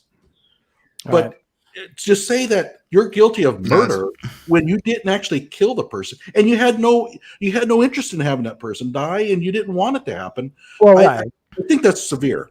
Well, I hear you, and this, before I know other people want to jump in, the reason why I bring this up is because I'm still trying to get back to the fundamental, to me, questions, which are, first of all, there are two different types of problems we're talking about. The general homicide problem, which often, probably more often than not, happens with guns that weren't acquired legally in the first place, if they're gun homicides. And then the mass shooting problem, which has to do often with people who have acquired the guns legally, and really no devisable, law that you could come up with would stop a lot of these people. They were perfectly legal citizens who were, well within their rights, who purchased guns, and then did awful things with them. And so, you have two different problems. And what I want to see, talk about, is how do we solve them? Now, in each case, I think supply is an issue. You might say, well, the mass shootings, though, the only way to cut off supply is to punish everybody when there's only, a very tiny percentage. Okay, I'm going to set that aside. But trying to cut off an illegal gun supply and make it just super duper unattractive to ever sell a gun illegally to anyone for any reason strikes me as a compromise. You know what I mean? Because if I know that if I take this revolver and sell it to this guy I don't know, and next thing I know someone got murdered with it, that I am liable. Maybe it shouldn't be a criminal liability. Maybe it should be a civil liability. Maybe I should be suable for wrongful death. But the point is, you sell a gun to somebody not through a legal channel, there isn't a good valid reason to buy a gun illegally. You can go in this country, you can, and mostly if you live in a state like New Jersey where it's difficult, you just come to Pennsylvania where it is. You know what I mean? I will Well, here's moderate a you here, perfectly- guys. I will moderate you here. In my opinion, you are strafing a wee bit of the topic. You started to spoke about like legality of felony murders and stuff like that. So like want to do that. Andrew, like we will definitely get to that, but we didn't let Sean speak. On the red flag laws and stuff like that. Like those regulations.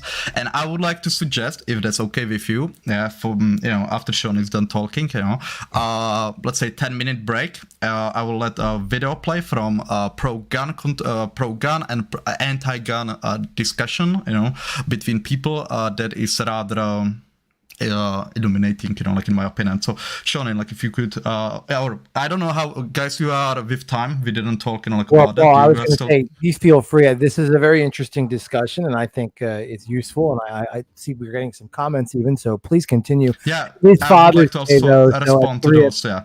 Yeah, it's Father's Day, and I've got a 7-year-old. So at 3:00, I've spent Fair 3 enough. hours on this, so I got to stop. Yeah, fair enough. Like then we will skip the break, like and respond to like some comments. But Sean, like if you like you didn't comment like at all at the red flag laws and stuff like that, what we talked about before. So I'm able to stick around for another hour or so, even if Dixon's got to bounce. But just on red flag laws, I think there is, and it sounds like Johnny, there is some room. I think we have some middle ground there that can be explored. And I know that red flag laws have been fairly unilaterally accepted as having a positive effect where they've been instituted. What I struggle with is I think that time frame. If let's say you identify somebody is at risk, and I think if you have a gun, for me, you have a responsibility. There's a certain level of responsibility and care you have to hold in the community if you have that. I mean, it's not like owning a phone. And if you have a gun and you make threats on Facebook to somebody saying you're going to shoot someone in the face or something to that effect, that's a highly irresponsible thing to say, and that is, for all intents and purposes, a red flag. I'm not making giving my opinion on whether that is right or wrong to take their guns before putting them through, like let's say for a week, before giving them the opportunity to go to a judge. But giving them the opportunity to go to a judge, doesn't necessarily mitigate the issue. If anything, it might expedite that issue. And I think if you have a gun, you need to act responsibly. And if somebody's identified in the community that you're dangerous, a magistrate or a judge who's been elected by the people has deemed you as a danger, or you look to be a danger. My initial reaction is I have no problem with the police showing up and taking that person's guns for some sort of arbitrary number that we can agree, a week, a month, whatever that is, so they can have their due process to get their guns back. I think, we need to keep in mind that there's the rights of the gun holder, but there's also the rights of the people that have been the victims in these crimes as well. Life, liberty, and the pursuit of happiness is before the Second Amendment. And we have a lot of people that are dying who, are the victims of irresponsible guns. Mm-hmm. Yeah, I mean, the question I think that most pro-gun people would be is that, is the judge going to look at the evidence fairly? And that kind of depends on how they're elected. If they're elected, or whether they're what's the other appointed? Appointed, yeah. Yeah. So there's always opportunities for abuse, and we're just trying to make sure that doesn't happen. But just your point that Facebook, when you say, "Hey, I got a gun and I'm going to go shoot someone with it," okay, that sounds pretty glaringly obvious, and that's an easy one. But there's going to be a lot of messages where the message is a little more cryptic. And that person has to have the opportunity to explain and provide evidence to support his claim that, no, there was nothing actually nefarious going on here. With ex parte, though, that could basically evaporate. Yeah. And that's what we're trying to stop. And I think there's some. Oh, sorry, Johnny, I didn't mean to speak over you. Go ahead. No, I'm done. I think if because I did find there was a Yale professor who gave a talk on red flag laws to a psychiatric group, and what she was saying was in Florida, for example, Florida's just Florida. They're a dumpster fire no matter what happens. Florida, there was quite a few, I don't know what you call it, red flags that were declared, but in states like Missouri, Wisconsin, I think. It was one other state that Indiana was another state that used it heavily. It was something like 0.1 0.04% of those cases that were flagged, the person's guns were actually taken. And I think, yeah, there's going to be instances where maybe the law was enacted and it's a bit too expeditious to take the gun away. But there is working examples that we can expand on. And I think we don't look at the extreme and say, yeah, we shouldn't do it because of this situation or this judge. We find the balance and we make sure that those people that are being irresponsible lose their guns. And I don't have sympathy for somebody who acts stupid who owns a gun. Because again, I think if you are going to have that responsibility of owning a gun, I think the standard with which you have to act with that gun is different to anything else. I don't think you can act like a complete dickhead, walking around flailing it in the air, threatening people and assume that, well, it's my right to keep it no matter what. There's other people have rights to live a happy, safe life. And I think that gets infringed on when people start acting irresponsibly with guns. Yeah, I mean, as long as there's due process followed, yeah, I have far fewer problems with any of the red flag laws. My only concern would be is to make sure that due process followed in spirit and not just on paper, which is always going to be an issue. But I guess I'm done. Yeah. Okay, cool. Andrews, you were saying that you're gonna have to go, so I would like to basically go over a few things with you. Johnny, you have still time, or how are you with it? I'm okay but about 5 minutes. I think when you guys sure, Johnny, you still have time, mate? Yeah. Yeah. Okay. Cool. So, Andrew, I just wanted to talk to you a bit. I believe what's your position, on rifles, AR-15s and such, and do you think, civilians have access to it, and stuff like that? Well, I mean, rifles is like a broad term, right? I mean, rifles are farm equipment. You know what I mean? Your basic hunting rifle or things that fall into that category. That's why I specified by AR-15 and stuff like that. Yeah, I mean, my concern, and I try not to get too caught up in the demonizing of this one particular weapon or that particular weapon, but it is noticeable. I have to say, as somebody I don't own any guns. It's not something that interests me particularly to own any. And then when you see these mass shootings that AR-15s are so commonly involved, and you do have to ask yourself, well, why that one?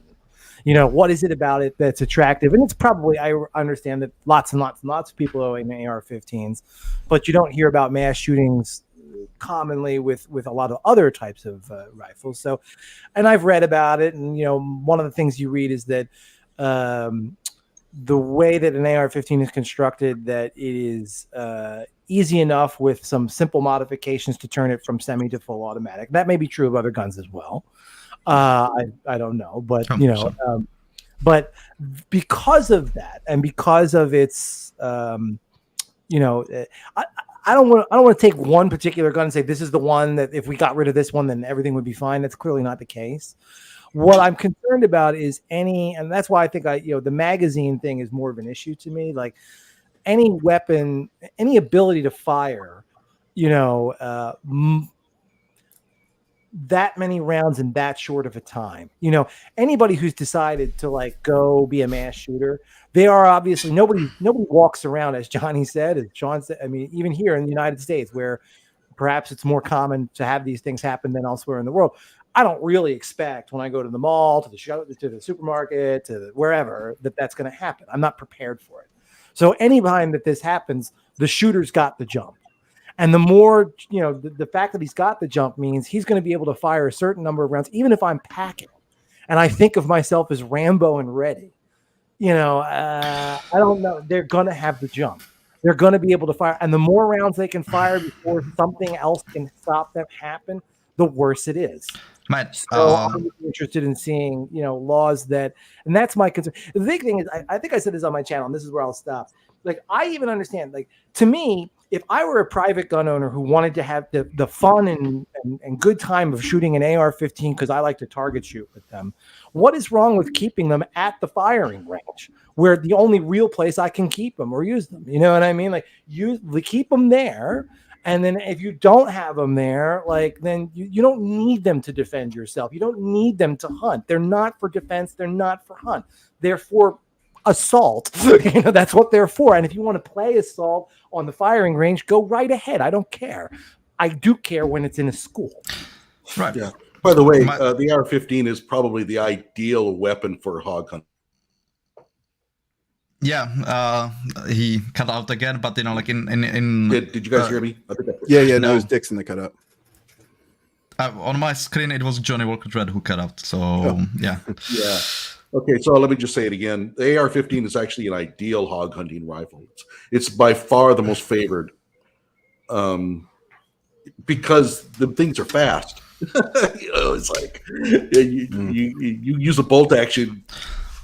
Right. It's not worth it. And Andrew, may I ask you, like, why you have issues with AR-15, let's say, or 5.56 rifles, like being owned by civilians? Is it the increased lethality, or what's that? And if you could keep it brief, Yeah, it's the sensibility that any of those weapons, they are designed to fire as many rounds as possible, as fast as possible, and that makes them extremely effective for people who wish to kill as many people as possible in as short a time as possible. Yes, I understand your point, but are you also acknowledging that they are extremely effective at self-defense?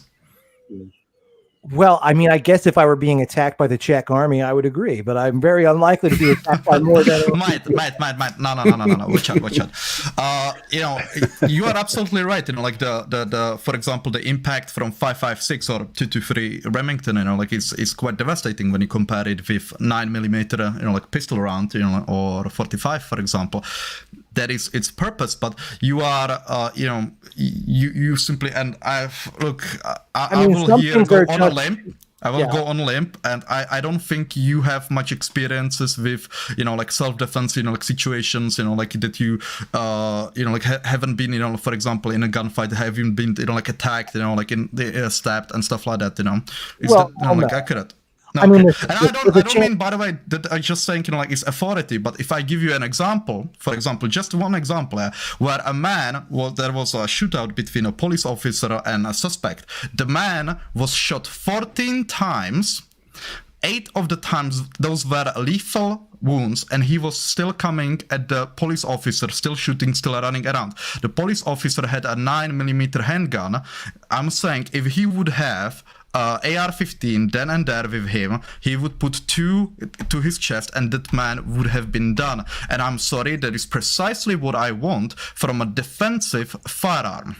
Well, listen, I take your point. I'm sure if I am ever walking down the street and someone starts firing at me, if I happen to have an AR-15, I'd be very grateful for having it at that precise moment. Can be a home invasion. Can be home invasion. You know what I mean, and stuff like that. All the things you're talking about are on the scale of likelihood so infinitesimally small. And the problem is what's becoming literally more likely in this country. I mean, if you look up home invasion with blah, blah, it's not anywhere near as likely, unfortunately, as someone walking into a school. And that is the problem. I absolutely get you, but like here's the issue, that you need to accept the responsibility if you take those guns away. And then this is what doesn't make the statistics. Let's say you ban those AR-15s, and let's say there is a home invasion, and despite you are saying that they are not as likely, they still happen. And so let's say you take from a single mom, because AR-15s are great at shooting because they are low recoil, relatively easy to handle and stuff like that, in comparison with pistols. You know what I mean? So single mom, like absolutely can have an AR-15 as a home defense, like weapon. And she doesn't have suddenly access to that, like weapon. She has only to a 9mm pistol. I know where you're going, but yeah, and she gets killed as a result of that she doesn't have now the AR-15. You need to acknowledge that blood is, like on the hands of the people who took that gun away from her. I guess so, but I'm going to tell you, listen, there isn't a single instance that you could find me of a single mom at home successfully defending herself with an AR-15. Okay, it's not you're AR-15. forget it. It's not AR-15. I can right now pull up an example. Like she shot him with a shotgun. You know what I mean? Well, you know Blowed him in, what? like, two I will pieces. say this about shotguns, and like I actually, this is one I'm in favor of. If you want to call it in favor of. I heard once a guy, I'm trying to remember where it was, but some guy was talking about, what's an effective home defense weapon, and he said shotgun. And here's why: somebody breaks into your home, you lock yourself into the room with the shotgun, and then when you hear them, you go.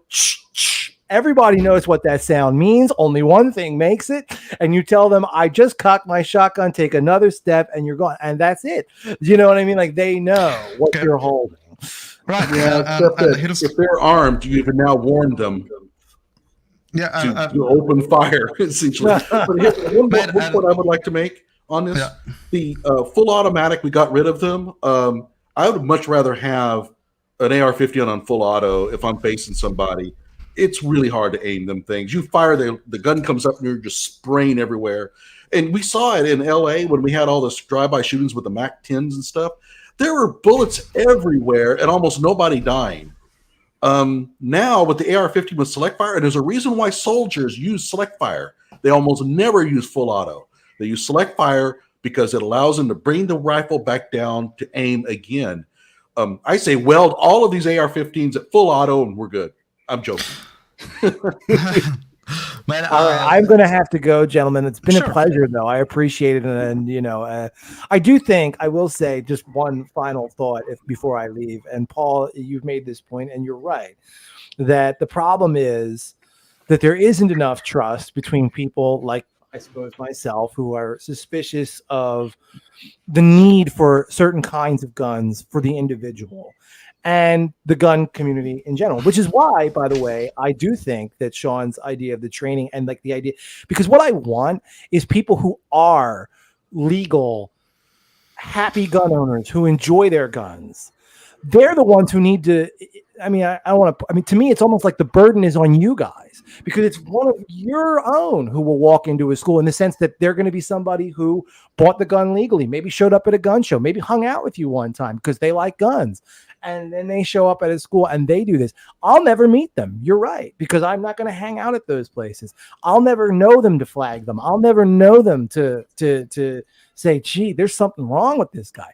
That's my idea about the hobby thing, is that it's got to be people who are around them, who they trust, who can say, fella, like maybe we need to cool it a bit. Maybe you need to like not be so compulsive about how the world's wronged you while you're thinking about your guns. Let's go hang out and have a beer instead. Whatever. You know what I mean? Like that's what you got to worry about. Mm-hmm.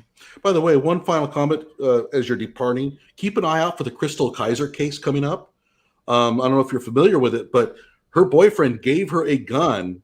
She went down and shot that man dead. It's been 3 years. He hasn't been charged. Dixon, shall we cover that one next? I think so. All right, we're on it. All right. Thanks, guys. All right, take care, Dixon. Or Andrew. Cheers, mates. Bye. Sure. So I would like to, I know you're moving on, so I don't want to jump in, but if we can come back to that, I do have some thoughts on open carry and AR-15s, but I know you did want to segue to something there, Paul. Yeah, I basically wanted to take, like a short, refresh break, like bathroom break, let the video play. There's a 10-minute video from pro-gun, like anti-gun, like people.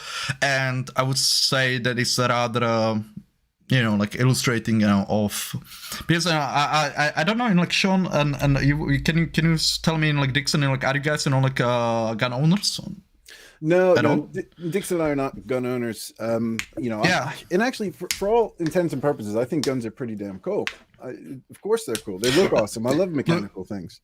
Yeah, and if you think about it, like especially self-loading firearms, they are literally machines powered by controlled explosion. How is that not cool? What I mean? No kidding. I don't think at any point Dixon and I have expressed an anti-gun view, and I think that gets but I think us saying we want you to be educated, and for me, it's if I was a gun owner, if I truly was a gun owner, I would want to go through all the training. I'd want to, be the responsible person that represents my hobby well and makes my neighbors feel safe.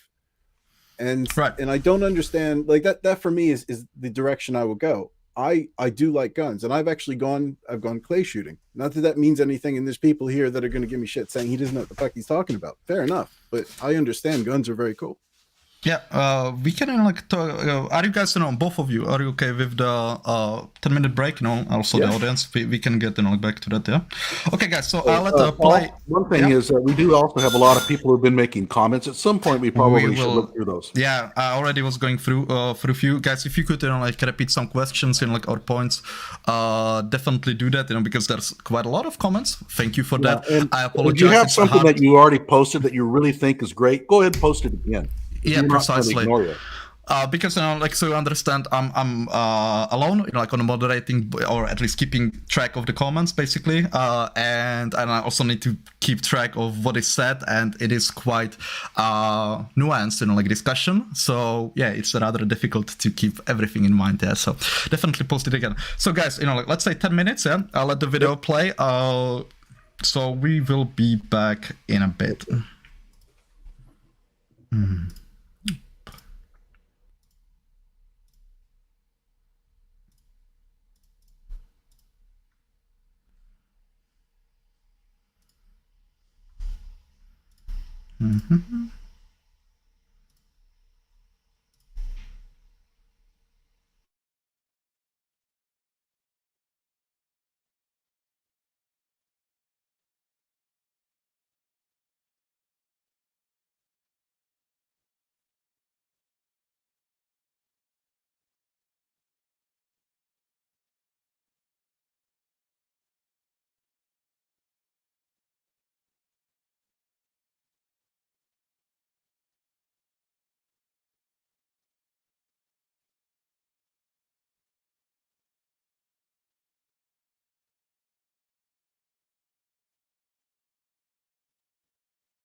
So I do apologize. Then if the audio, just write quickly if the audio is going through or not. We have no. Okay. I love StreamYard. I'll try to work it out there, guys. Bear with me.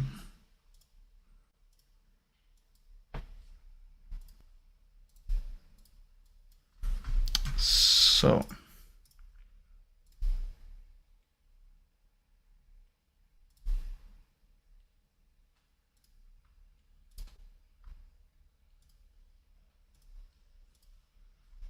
I grew up in, sometimes a gun is the only way to protect yourself. You're Is it now anti-gun. going through? You don't want nobody to have guns. But then that's gonna put my family at danger.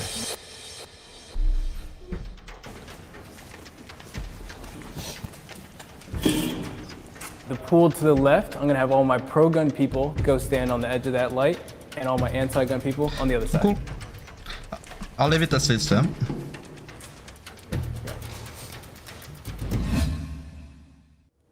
First statement is, I think my views on guns could change.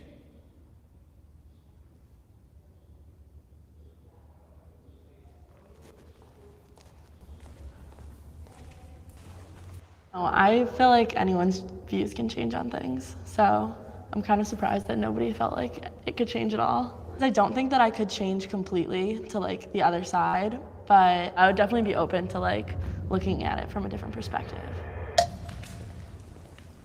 I think that my stance is very accommodating to both sides. That said, I feel really solid about kind of what I've learned and what I think is possible. So I feel really solid about that, although I'm, open to accommodating for people's needs, people's wishes with their rights. My name is Aaron Clayton. After the Orlando shooting, I realized that my community was very much a target. I had to get involved to do something. Sometimes I think people on the other side of the issue don't care about me or my loved ones' lives. I gotta go with that one. I gotta go with that one. The area that I grew up in and where I come from, a lot of you may not be able to understand that sometimes a gun is the only way to protect yourself. We all believe there should be certain rules to getting them, but on my side of the earth, there is no gun laws. My name is Asani Hill. Regardless of whatever you say, there's always gonna be guns. There's always gonna be violence in the world, and I got family to protect. I don't think y'all don't care about me or my family, you know? I think we all care about, you know, each other and each other's others, you know, loved ones. I don't care about y'all. I'm trying to protect me and mine. Yeah, I feel you. That's my reason of saying that nobody else cares about it, because I'm pretty sure y'all have the same insight. Like, you're anti-gun. You don't want nobody to have guns. But then that's gonna put my family at danger. I don't want That's not at all. Yeah, I don't want that's at nobody all to have what we're guns. saying. I think that there That's are just ways. how I feel. Like, Totally. yeah. The pro-gun people a lot of times are like, well, it's never going to be solved. Like, gun violence is never going to end. And like, It won't. It won't, and you're absolutely correct, but there's a bunch of ways to decrease it. I've been in a situation in which my life was in danger.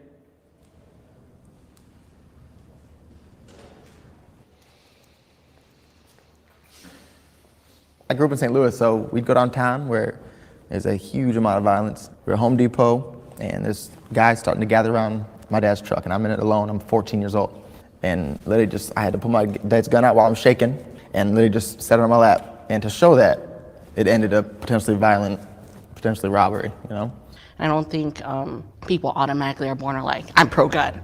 Like, I think what you experience in your life makes you that way. My name is Sarah. It wasn't until recently that my opinion changed on how I felt about guns, and then I became pro-gun in order to protect me and my future family. I was never pro-gun before, and then some guy broke into my place and raped me. And I couldn't run away, I couldn't do anything, like literally had to lay there and take it. But I knew that if I had a gun at that point in time on my nightstand, I would have defended myself. I think America has a problem with mass shootings. Yeah, I think we all should step forward for that one. Come on. It'd be ignorant to say it's not an issue. Like, I don't want anyone to die. Like, I don't want to see these school shootings. I don't want people to get hurt. We're all for protecting ourselves, but I think like when guns are not in the right hands, then it becomes an issue. And I don't think any of us support that at the end of the day. So you all for like stricter gun laws or no? I mean, there's a point where it goes too far. I don't think I need to take a 5,000 questionnaire for a psychological test, you know? But like, isn't that worth it?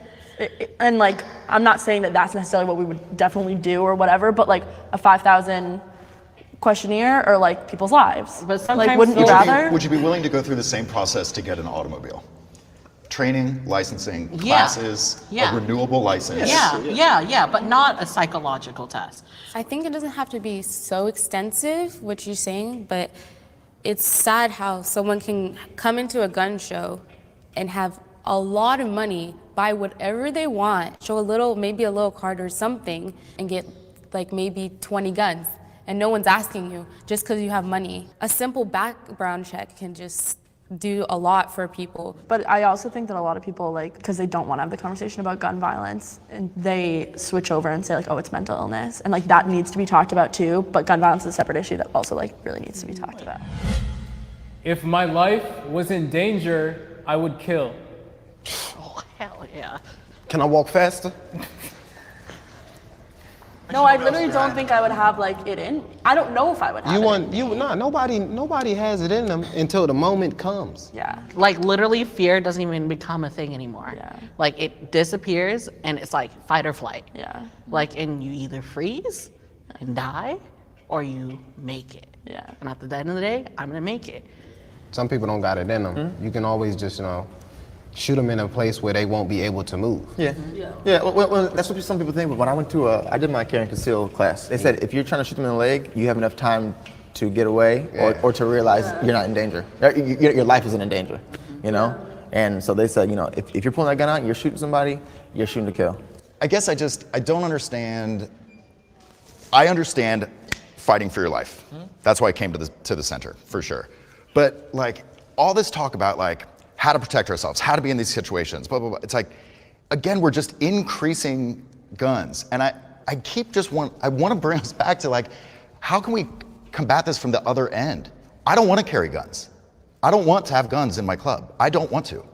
I want to be there to dance. I don't want to have a firearm on my leg and like But we be with live in a friends. society that. So you rather can't just we- not but- have a gun? I don't think we But can can't we- retract from that, though. Yes, we can. We can because other countries have done that. Yeah, but you're successfully. taking the right away. No, at no, that no. But point. wait. If I can prove to you that there are ways to enact gun reform that will decrease the amount of guns out there, increase education, and not hurt the ability of law-abiding citizens to have access to firearms, would you be willing to discuss ways to do that?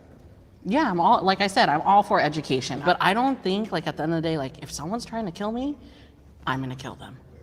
I mean, Okay, I'm so not- that's yeah. but that is, you're allowed to right now. You're Yeah. allowed to have that gun, and so we keep kind of saying what is already in place. This is already possible to have all of these guns. How can we start looking at this and changing our minds and our Congress, our government, leaders' minds? You guys keep talking about education, but that is not a reality. In that we're not allowed to instill reform that gives us gun education. So it's just like layman's ideas, batting around ideas on how to kill. I'm overall against violence at the end of the day. I wouldn't need or want to have a gun if there wasn't violence in the world. Sometimes it's a right because it's a necessity sometimes. So how do we do that, where we start changing the conversation, where people don't immediately relate pro-gun to, or don't, take all your gun away. that pro-gun can equal pro-gun reform. Oh, I mean, that's why The we're all issue- here. That's why we're all here. We're all risking something by saying something. I always taught that don't ever state your opinion on hot topics because you're just asking for it at that point. Right. But I feel like you have to speak up because being silent is being just as guilty. I think the society Yeah. needs to learn to speak. Like, educated people need to sit down, come together, and talk about things. You guys have something to say, and we said it, and we accept all of each other's views. Yeah, I told you we wouldn't all leave hating each other. All right, everybody, that's a wrap. Cool.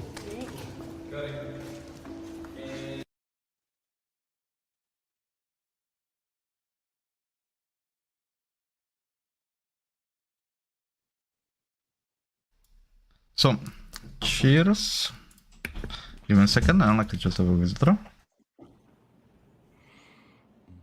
By the way, were those actors or were those real people?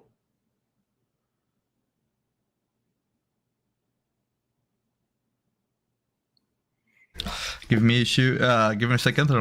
There's a real world issue, and guys, if you could discuss. As far as I know, those weren't actors because there were, at least for that to be actors, let's say from the left side or left side of the aisle, there were way too strong arguments for gun ownership. So Well, that's true. Yeah. I'll be right back. You guys discussed, there's some real world issue. So so I apologize. It's all right. So I missed that last thing. Sorry, I had my own life going on. What did Paul just say about? Well, if you could reiterate. If it was paid actors, then it would have been put out by an actual movie production crew, and everything would have been very much anti-gun, is what he was saying. The fact that there was a very good pro-gun arguments means that this was probably real people. It's a little bit of a slight, but I tend to agree with it. No, that's not too far off. I think there is, like, if you look at Twitter, I wholeheartedly agree that a lot of Twitter leans towards the liberal side of things, and I'm somebody who I really like what Elon's trying to do. I think part of it's not censorship. Twitter is a private business, and I know this is straying from topic a bit, but being able to see what people are saying in these public forums is really important, and being able to identify people that are not quite right, or whenever you have somebody who's committed, let's say, a mass shooting, there's always telltale signs in how they communicate with the public. And if you start censoring people and their views on guns, for example, which you could say that some liberal media wants to do, then you're not going to learn about their views. Mm-hmm. Yeah, and the censorship is real. I mean, I've actually undergone it myself. One of the reasons why I have no reach at all on Twitter is simply because my views have been sort of marked, but that's the way it is. By the way, there are some things that, and this would be kind of an interesting little exercise, but the things that bother me about pro-gun and pro or gun control people. And number one, I don't want to hear about how many guns you own at the start.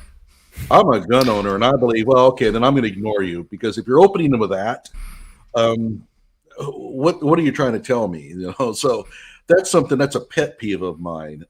This thing about, well, somehow because I was in the military, that means that my views are stronger. No, they don't mean anything. That's a resume statement. In interrogation, if you're trying to show that you're legit, that's you're giving yourself a background to make a statement so that somebody buys into what you're saying. Go ahead. Sorry, Paul. Yeah, if I may, give you, to what example, this military. I'm a military, therefore I know about weapons. It's sometimes even bullshit. Is that I'm quite into geeking into armored vehicles, tanks, APCs and stuff like that. And I was watching basically experts react to, for example, video games, and there was a American, from US Army, a tank commander that was commenting basically on the tanks and on how it works and blah blah blah. Anyway, he was saying that the modern anti-tank rounds, that they are designed, those are basically gigantic darts, that are going like supersonic, insanely fast, and they are designed basically to pierce the armor, through and through, and as they are going through, to create basically a vacuum or sucking effect and to suck the crew out. Okay. And I was literally, and I commented, right, on that video. There is that's not how it works and stuff like that, and plenty of the, let's say, the viewers of that were, are you in the army? Do you understand that? And stuff like that, and that I don't have official certification on something doesn't mean that I don't understand something, what I mean? And so that just because someone has a certification and stuff like that doesn't necessarily make them an expert. So keep that in mind, guys. Right. I mean, everybody is entitled to their opinions, and their opinions are not, better or worse simply because of their background. It's something to consider sometimes. You may not be understanding the other side of the argument because of your background, but this whole idea, well, you're just one of those gun lovers. Well, okay, but my argument still might be right. But that's ad hominem, we know it. But I could say the same about half the people in the chat here who were trolling Dixon and I, which I have no problem with. I love it. But a lot of every time I look up, I love seeing the shit that's taking the piss out of us. But the thing is, you have people that are disqualifying our views because we're not gun owners, and that's fair. You're entitled to do so. But I live in the same society. I'm entitled to an opinion on what makes me feel safe or not. I have rights, and equally, same as a gun owner has rights to carry a gun, I have rights to not want to get shot in a public place. And I think that's for me, there's a distinction there.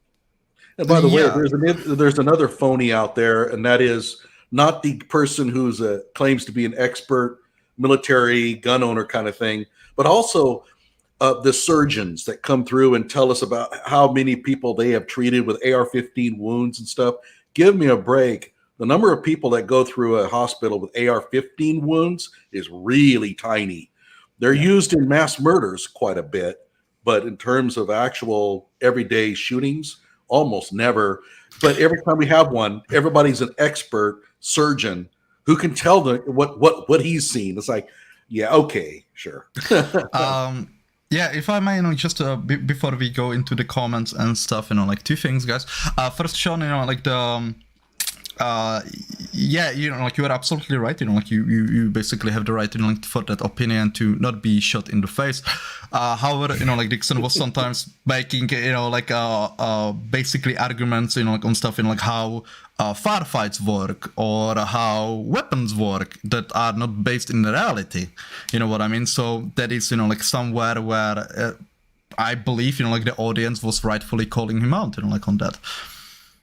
Yeah, so I think he's sort of throwing in examples. I don't think he's actually, if you were to go back and listen, I don't think he's specifically making a structured argument. He's using examples on what he perceives to make a greater point. I don't think he's actually made, and he may have, you can call me out on this, I might be wrong, but I didn't get the impression he was making specific arguments about how guns work or what guns should or shouldn't do. I think he was using it more for the greater point of what it's like to protect yourself in certain instances. Right. And one more thing, mate, I hope you show this to Dixon, because one of our audience members actually found out an example of 8 months pregnant woman that defended herself from a burglar with a AR-15. So yeah, we had one here in Oklahoma not too terribly long ago. It was a home invasion, I think by 4, and they took out all 4 of them, and so it does happen. Well, whatever. Shall we go ahead and go to the comments? Yeah, absolutely. Just one last thing, guys. What did you think about the video? Because I regret. I personally regretted there wasn't the full debate anywhere, because I think that was a rather good one. I stepped away from a bit. I only caught a little bit of it, and a lot of it mirrored what we were talking about between that whole conversation on what should you and should you not have to go through to get a gun. And I think there's a reoccurring theme even in this conversation and theirs as to what sort of due diligence do you have to go through. Yeah, I thought the video was fine.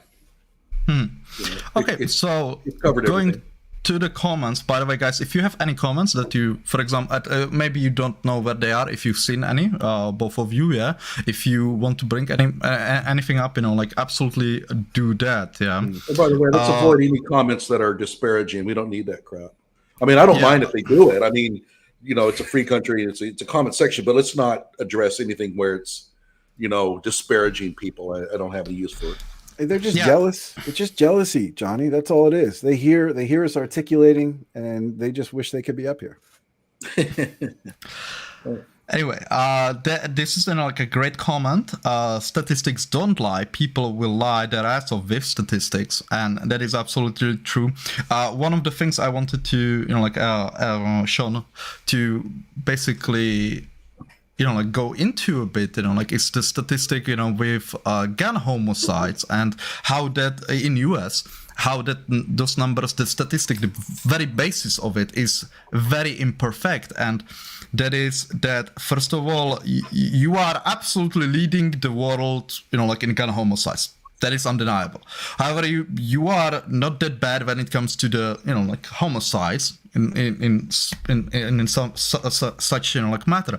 You are somewhere between Western and Central Europe and Eastern Europe. When it comes to homicides rate, as such. So the first, the issue is that if, let's say, you would heavily restrict firearms, wouldn't the homicides happen, just with, for example, knives, or other tools, that is, something that you cannot dismiss. And just one more when it comes to statistics is that the homicide, well, that doesn't mean, that those rates, they include even legal self-defense shootings, which I think they should not, because that is, I'm sorry, if there's a legal self-defense shooting, that should not be used as an anti-gun argument.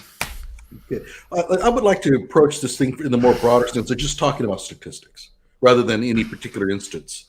We have to be very careful. First of all, if first thing I see when I hear a study is I look up the bylines of the authors. And if you go in, and especially if they're out of the CDC, you're going to find that most of the people that are involved in these studies are actually, I would say, almost quasi-activists. There's a problem with that, and it's not ad hominem. The problem with it is that they're not going to publish results that defy their own worldview. They're not going to do it. And I've worked with enough scientists to know how they operate. And I know exactly how to lie with statistics. I've taught classes in it. So, the results are not really looking good. Let's run the study a little longer. Or just outright file drawer effect, and it's a real effect. Let's just put it in the file in the drawer because it didn't affirm what we want. Then you compound that problem with meta-analysis, which is absolute voodoo, but it drives a lot of the anti-gun arguments in the country. So I'm always really suspicious of any kind of statistics drawn out in the research. In my opinion, only the Bureau of Justice should be doing analysis of these things. The CDC has no business getting involved. It's not a disease. And I'm sorry. I know they say they want to say, well, now disease is broader than that. No, you broadened it because you wanted to go into these areas. But gun violence does not follow typical disease patterns. It's not a disease at all. And yet they want this. And by the way, I should say, the head of the CDC at one time did say that not only was it his aim to get rid of guns in his country, but that he was going to push for that through his actual organization. Now, he got canned, but that tells you what the CDC is all about. So I have real issues with statistics. I just want to be really careful with it. Go ahead. Sorry, Sean. I know you've been wanting to say something. Okay, so when we talk about the statistics I refer to, I am referring to CDC statistics, raw data. I'm not referring to a study. I specifically don't go down that route of going to studies or papers unless they're papers that are clinical in nature. So when I looked up information on red flag laws, I looked up clinical analyses from people who are doing peer-reviewed papers, specifically because they're more interested in furthering their career than they are making a political point. Gary Kleck is a good example. He's written the most supportive study on gun defense, where he his survey, I think he called something like 4 million people, and found that 2 million of those supported that they use their gun to protect themselves or save their life. And he's somebody who is not a pro-gun person. He's a scientist. And the CDC statistics are just that, and they define what those statistics are. And I think there's a point to be made about there's lies, damn lies, and statistics, but that's not to say you can discount them. If you're saying, one of the comments said something. What was the comment again, Paul? Oh, we'll point no. Statistics are lies. Statistics don't lie. People will lie their ass off with statistics. And that's a fair point. My father, one of my favorite stories about statistics, my father mentioned, I don't know how true this is. It's something I remember him telling me as a kid. When the U.S. Army came out with helmets, it was back in World War I, I think it was, or when they started wearing metal helmets. I don't know how long ago it was. More people were getting shot in the head, and people were starting to question whether the helmets were making any difference to safety of those soldiers, when in reality, the soldiers had a perception that these things were going to stop bullets and were lifting their heads up more freely. And there's a lot of different ways to perceive a statistic either way. And I think that's what Schrodinger's cat's been saying. But when you look at, let's say, those raw data, those pieces of statistics, and you see how many people are being killed by homicide, and the fact that 80% of those are gun related, or even if you look at suicide rates, or homicide rates in the United Kingdom, you make the argument, well, if they're not going to kill with guns, they're going to kill with knives. I think there's a problem in making that leap, because killing somebody with a knife or strangling them is not an easy way to kill anybody. It's a lot of times police look at that as a crime of emotion or passion, and guns are a little bit more clinical, a little bit more easy. That's why suicide, in my view, this is my opinion, so I'm not saying that this is a declarative, but in my opinion, it's, you see higher rates of suicide with gun because it's so easy and so accessible for people. So when you see in the US that you are 5 times more likely to be murdered, and 80% of the time it's a gun, I think that's a statistic that we need to analyze. By the way, the analogy with the helmets was that because what was killing a lot of soldiers was the shrapnel coming down from the explosions. But the fact that the helmets were stopping that from them dying from that meant that they were going to be shot elsewhere. Yeah. And so so that's what that argument was all about. And by the way, Australia actually has a higher suicide rate now than before the gun ban. Yeah. And well, they actually have there's a statistic. Well, there's people. I heard this on. I watched I think I mentioned it to you, Johnny, on email. Colin Noir on Joe Rogan this past week, and I'm sure a lot of people in the audience have probably seen that. He's a lawyer and a gun advocate. He was talking about people not robbing Texas, or Oklahoma is a good example. Somebody who has a lot of towns, states that have. I'm having trouble with English all of a sudden. Oklahoma and Texas are perceived to have a lot of guns, and the whole thing was people won't burglarize or rob people in Oklahoma or Texas because there's a perception that if they do it, they will be shot. But if you look at the statistics of how many burglaries, just raw data, happen per state, Oklahoma is one of the worst as far as breaking and entering burglaries. Texas is middle of the table. So you can't really draw a correlation between your house is safer from being burgled because your state is pro-gun. So it's you can correlate certain things with statistics. May I, this is I don't know, meth is huge. Am I okay? Yeah, I think so. I think we had a bit of a freeze up there. Yeah. Burglary rates here, they're devised primarily and everywhere are kind of socioeconomic, and also meth. We have a huge meth problem. And so what would it be like if we didn't? Who knows? I mean, go ahead. Sorry. Yeah, I just wanted to say that in Oklahoma, correct me if I'm wrong, but it is far more rural, area, and it is far easier to figure out if someone is home or not. You know what I mean? So you should, the data that you should be comparing is the rates of burglaries when people were home. To have it, in my opinion. We have a lot of property crime too, because there's a lot of farm equipment that's easier to steal. So who knows? I mean, that's counted into. All I can go by is how I feel. I feel safe here.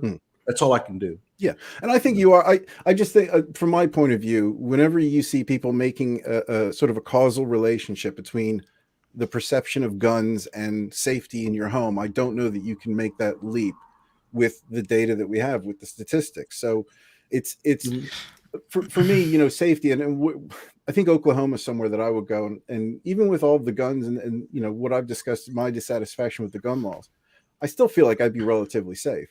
Yeah, I mean, I always said that they always talk about open carry, and or I should say, permitless carry, and they always say, "Oh my God, it's going to turn into the wild, wild west. There's going to be shootings every day. People are going to be." It turns out that life goes on pretty much the same before as after. We have now permitless carry here, and while crime has gone up a little, it's actually gone up a little bit less than the national average. Ultimately, it doesn't really affect anything. I don't think it makes it safer. I'm not going to go on and say, if everybody carried a gun, there'd be no more crime. I'm not going to go there. I don't think that's true, but I also don't think it makes it even more dangerous at all. I think it pretty much has no effect at all. California and Oklahoma are very close in terms of crime in many, many ways, homicide rates and stuff. One is extremely strict. The other is not. So what's the actual factor? I think it's socioeconomic, really. Right. Sorry, Paul, go ahead. I think you were going to say something. No, if you have some retort to it, if you could keep it brief, to that, I would like to move to other comments. Let's go on to another comment. I'm sorry. Go ahead. Well, the only thing I was going to add on to that, I'm trying to remember what I was going to say. I think that the one inalienable truth that I don't think anybody can argue with is more guns will equal more shootings. That's a fact. It's, you can't argue the simple maths. And it's then trying to regulate that. Sorry, Paul, go ahead. I remember that I just wanted to, straighten your argument, Sean, and that is where you are absolutely right. Plenty of times, people who would shoot someone would not stab someone, you know what I mean? Because it's easier with a firearm, and it has a certain... You can distance yourself away from it. It's not as so you understand, we've evolved as a species, where so much that, for example, stabbing someone, hitting someone, choking someone, that is a deeply, on instinctual reaction and like that we have in all of us, unless you are a psychopath. Those are like full on like exception, you know what I mean? So that there is a big thing in your brain. Killing is wrong, you know what I mean? To a degree. There's again obviously exceptions, you know, like enemy in war and stuff like that, different thing, you know. But let's be honest, most of the homicides anywhere in the world are committed by our loved ones, you know what I mean? So there's absolutely a thing where if someone has, let's say, the guts to shoot someone because we don't have yet this instinctual reaction for pulling a trigger and seeing someone falling over. We simply don't connect it, you know, like so much. Yeah. A different thing is obviously organized crime and stuff like that. Yeah. Or, you know, like career criminals, you know, that's a different point. But let's say these murders of passion, there's quite a lot of evidence that is saying that the amount of firearms directly correlate with the amount of murders, you know, like of passion. Let's go on to another comment. Yeah. I don't want to leave people out. I had, you know, like here, this is, you know, like in my opinion, a big thing. Not necessarily this example, but what it represents, you know. Tyler says, look at the study about guns being locked up. If you have 100 guns and 99 are locked up, but you carry one on you, the study considers that you don't lock up your guns.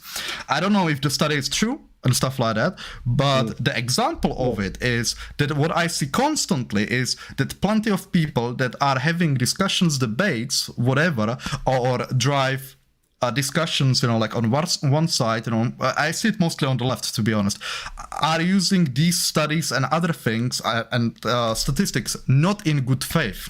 They know they are bullshit, and they use it in such a way, and that creates quite a lot of the distrust from the gun owners to the, I don't know, liberals or whoever, you know, like I don't know who I would say. Well, I think that's too broad a statement for me to agree with, though. I think that's a blanket statement that doesn't necessarily apply to everybody. The problem is that people, only want to read the headline. And we know from the Kyle Rittenhouse deal what that leads to. The other one is that sort of, let's say, dishonest, disingenuous approach. For example, I've heard many times where, you know, you're more likely to shoot a loved one than you are, you know, anybody else.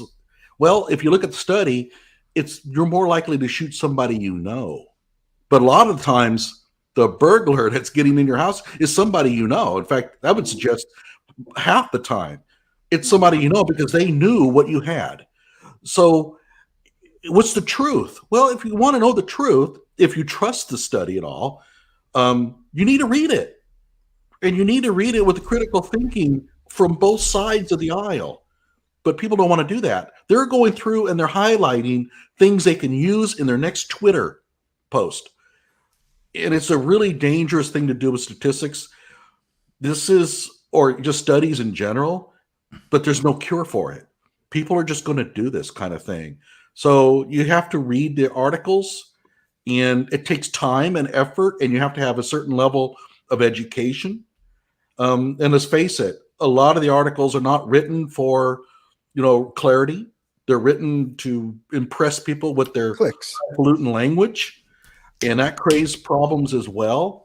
So if you followed my channel, and everybody out there probably has to some degree, you'll know I walk through the damn thing line by line, but you have to do that. And that happens on both sides. I think. No, sure. Absolutely. Absolutely. Sean, if I may, you know, like Johnny made clarified the point. Basically, that's what I mean, you know. And that's one thing. And the other, guys, whoever is watching, honestly, check Johnny's channel, because there's he did excellent work going over the Missed Pages article from New York Times. Was it New York Times about Kyle Rittenhouse that you made a series?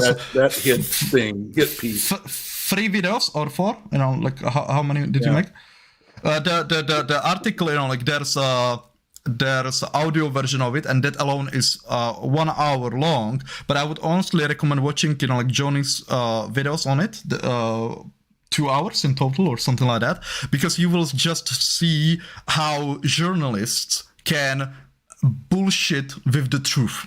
they will, like say, we be here, we be there, manipulate you, like the audience, like manipulate the masses, like to basically go a certain direction, that is completely other than the truth, despite saying the truth. It's like, I must give a credit to Miss Page. That is a masterclass in propaganda, Yeah, he's good at it.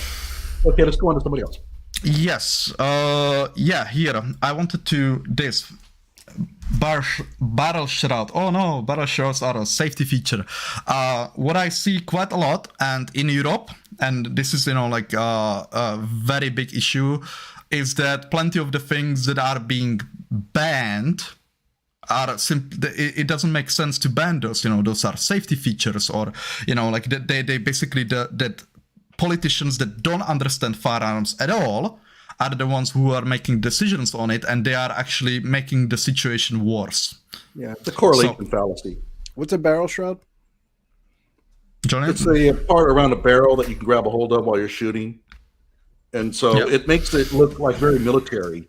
And that's another issue, is that if the rifle looks like it's military, they're more likely to support the ban of it. And so they go after the superficial, but that's, what can you do? Yeah, if the one of the things that they, for example, banned in Europe, and that pisses me off, are folding stocks, where you could still operate you can still fire operate when you have the stock folded. And that is a big problem, because like the issue is like they argue that it is to limit the usability of this, like for example terrorists, like. Okay, well, the only thing is that they will carry it under a trench coat, and it sucks to fire basically without the stock. You know what I mean? You are incredibly inaccurate, like without the stock. Well, however, it is a great. The general problem is that they're trying to. Are you guys there? Yeah. Okay. The problem is that they're trying to ban the rifles that are causing the carnage, but they don't really understand rifles enough. So they pick on things that they think are characteristics, I would say critical characteristics of an assault rifle, as they call it, but it's superficial. So ultimately, that's where all this stuff is coming from. Right.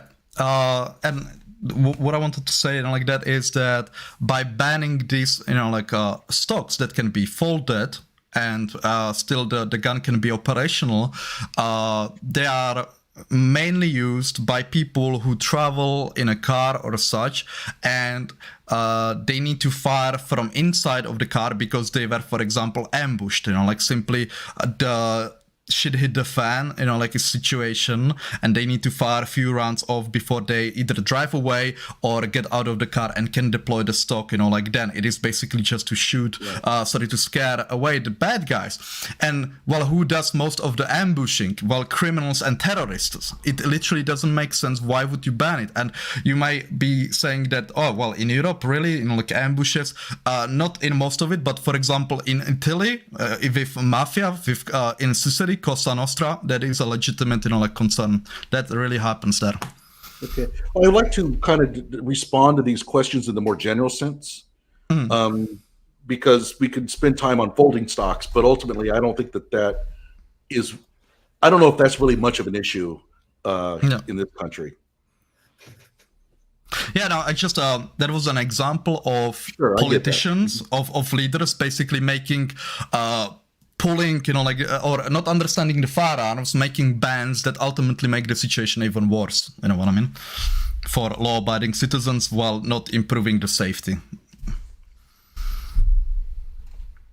Sean, guys, if you think, that happens also in the US, where politicians who don't understand, firearms, that's where I was going at.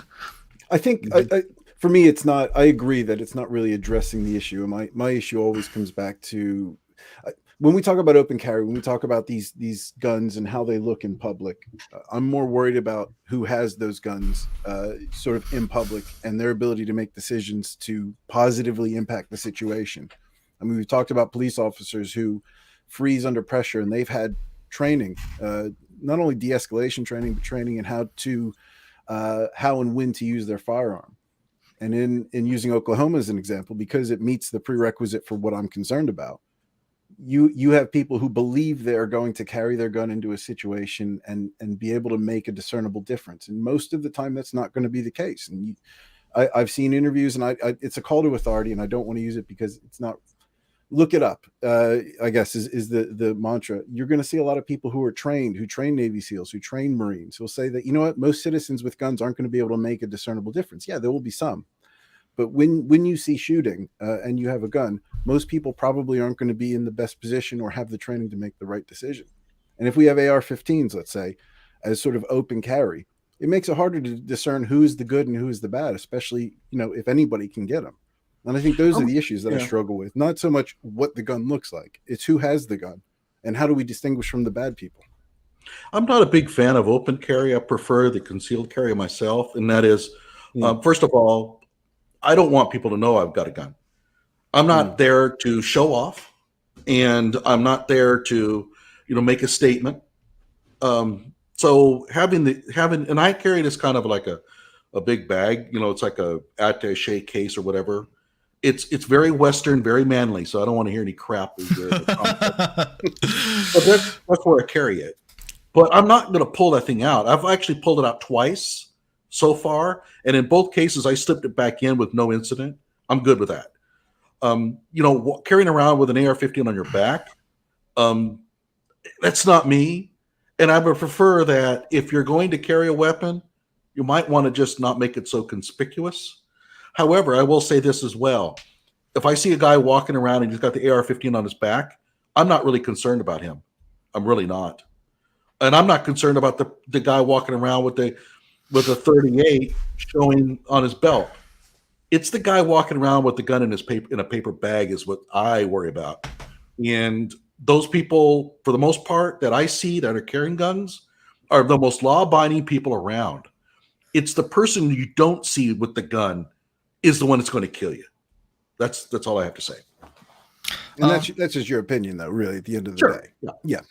Sean, if I may, if I understood your point correctly, is that if, let's say, shit hits the fan, and I'm sorry if I'm using profanity and you don't like it on our channel, I'm rather... No, I've said it before, I didn't clear it with you.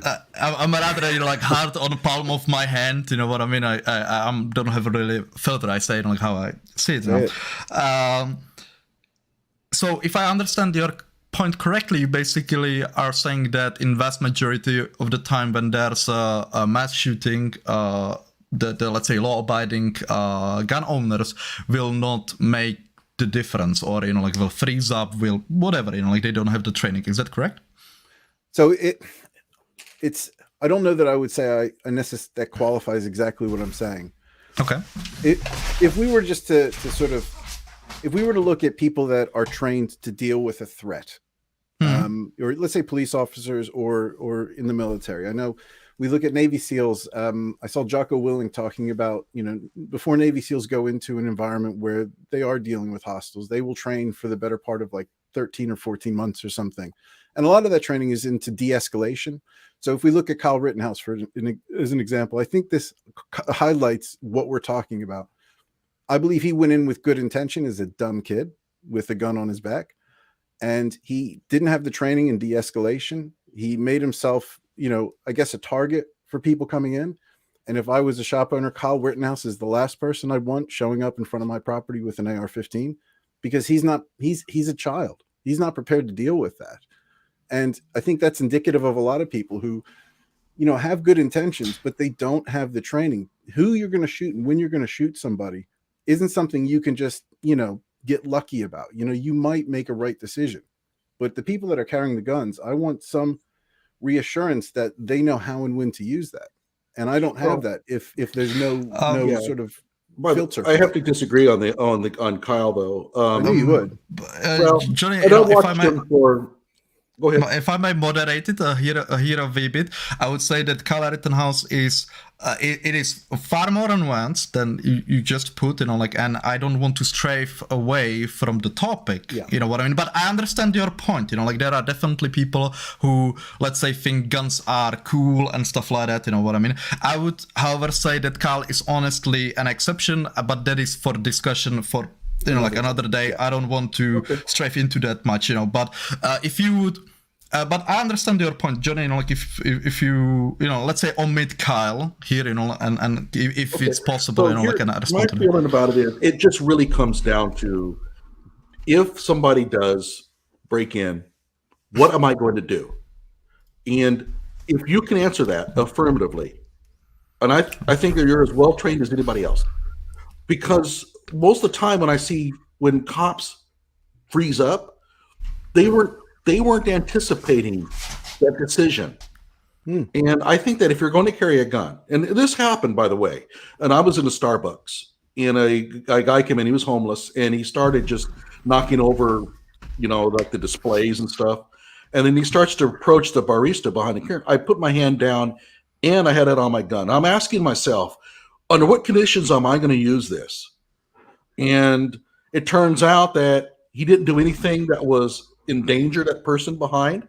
So I just took my hand off the gun and he walked out.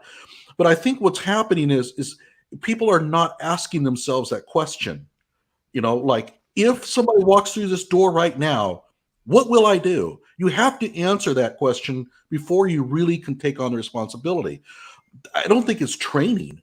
I just think that you just have to be cognizant of the outcome, what's going to happen, be aware that this is not a toy, and that there are going to be some severe ramifications coming down your way if you use this weapon. Are you willing to take that on in an effort to save lives? Now, if the training you're talking about is just really designed on that, I would actually not be opposed to that. But, like I say, you could go through a full police academy, and what happens in the field? They freeze up. But you're making my argument kind of in a way. I'm not saying it to be facetious. I acknowledge that. Because I don't, and I have little problem to a degree with people having guns in their home. I mean, even if we referenced the West, there was a lot of towns in the Wild West who banned guns from being open on display because it was provocative, and when people would get drunk, they make bad decisions. And you're talking about somebody in the heat of the moment having to make a serious series of complicated questions and answers and then reacting to that. And while, Johnny, I think, from just the limited interactions we have, I think you would probably make the right decision. I don't know, and you don't know either. And no, and none of us know. No, but that includes Navy SEALs and cops and everybody else. But that's why I don't like the idea that open or even concealed carry, the idea that guns are legal in sort of the public setting like that. Statistically, you are fine. And I appreciate the argument that everybody here is going to say is, there's 400 million guns and there's a shit ton of bad people that have guns. Well, again, we just said Oklahoma is a safe place to be. So why am I all of a sudden worried about being shot if it's a safe place to be? I mean, we're talking about statistically anomalous situations in which people who don't have the wherewithal to react are being called on to react. Matt, well, go ahead. If I may, I would like to use analogy that carrying a firearm is like having a fire extinguisher in your car. You know what I mean? You are not carrying that that you will get into a gunfight, or for example someone attacks you with knife, so on. You are carrying it just in case that happens. The same amount, if I would know if I go to, for example, a shop and someone will attack me, well, I call the cops and don't go to the shop, right? But the same principle as if I know there will be a fire, I will call a fire brigade or fire department, and you know what I mean, and not try to extinguish that fire on my own. You know what I mean? But it is like shit hit the fan right here, right now. It is you or him. So I want to follow up. You know what? If I'm in a crowded store, okay, and there's a guy in there that's carrying a gun for self-protection, all right, and somebody comes in and they just start shooting up, I can't necessarily depend on that guy to make the right decisions, but it sure beats the hell out of having nobody. I mean, if you don't have anybody in that room with a gun, you're dead. The most helpless feeling in the world is to be caught without any means of protection. I think I would take my chances. I mean, he might not do everything right, and he might kill me by accident. Am I missing? No, that's somebody showed up at Paul's. I was just saying goodbye. So, I mean, that's a counter argument that I'll take my chances. I'd rather have somebody there with a gun, even though he may not use it properly, than to sit there and just let some guy just smoke me. I just can't accept that.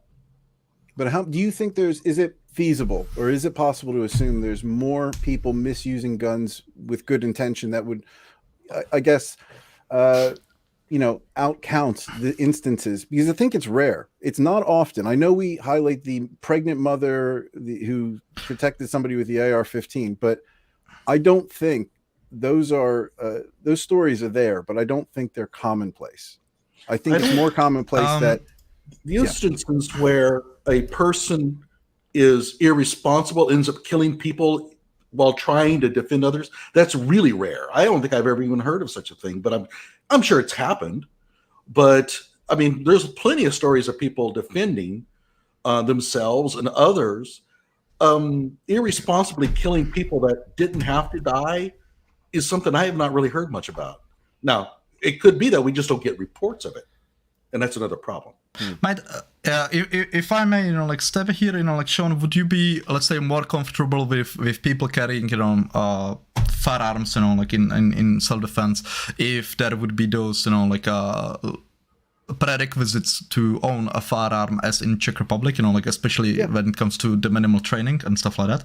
I mean, so living in the United Kingdom, how do I word this? I am safer in the United Kingdom. Everybody listening to this I'm an American who's lived in America and has spent 16 years in the United Kingdom. I'm 44, so I spent a significant amount of time in both countries. I can't stress how much safer I feel here, and how I don't feel like I'm lacking liberty or freedom to do what I want to do. I think a lot of people referencing freedom and the government taking over, I think they're talking points, when in reality they want to feel safe. And I think that's a fair argument. I want to feel safe. If you're referencing the Second Amendment as your sole reason, and the government could take over at any point, that's a load of shit. Doesn't matter how many people with a militia have a gun. The government at this stage is so big and so powerful, it's not going to make a difference. So I accept. I disagree with that. I disagree with that too. You can disagree with that. You can certainly disagree with that. And no, but my point is, I think people want guns to feel safe, and that's perfectly fine. Yeah, and I would suggest that people say, well, guns, everything's so dangerous in the United States because of guns. Well, that's why I want a gun. Yeah, but it's a self-fulfilling prophecy that we have decided in the U.S. that we are going to accept. And I straight off the point, Paul, and it's dementia. I'm getting old, but the laws in the Czech Republic, what they've stated, for me, I'm fine with that, because I know that if you have a gun and you're open carrying, that says one of two things. One, you illegally have a gun, and you're some dipshit who just thought it was cool and didn't have I'm going to use this impulse control to wait until you've gone through the proper measures to get a gun. Or you're somebody who's been through, some checks and balances. We know that you're mentally and physically sound. We know you know how to load and reload it. We know you have good trigger discipline, and we know that you haven't displayed stupid tendencies. Then I feel a lot better about that. But if I'm in Oklahoma and I see you with a gun, who the fuck knows? You could have just turned 18 and wanted a gun, and you want to carry it around because it feels cool. That bothers me. Yeah, and Sean, here, guys, especially our audience, I must say Sean has here a good point, is because, and we should be angry not at Sean but at the members of gun owning community who are honestly just dipshits and think firearms are cool, because in the end I don't know a single gun owner, like a serious gun owner, that would think that possessing a gun makes him a man. For example, I know that you reacted, like to a great video, like on your live stream, and that is true. But like it is rather. But what you have is rather. Are people who are entering, like, or are not even outside of the gun community, and they are looking from outside in, and they don't understand, like basically everything, the ins and outs, like how, like the gun community works and stuff like that. Because I tell you, I don't know a single gun owner that would think of himself as a more of a man or something like that he has a gun and his neighbor, for example, doesn't. That's simply that. But again, there are people like that, and we should not be, like angry here at Sean, like for pointing it out. We should be basically angry at those dipshits that cause these problems. They can be angry. I have no problem them being angry with me. I'm perfectly able to handle that. But I think when I speak to people here about, some of the things that the people I'm talking to right now want, not these people, but just the general gun advocate public, to be able to say to a Brit, look, more guns equals less gun deaths. So therefore, America being safe means that everybody is a holster in church and in the store.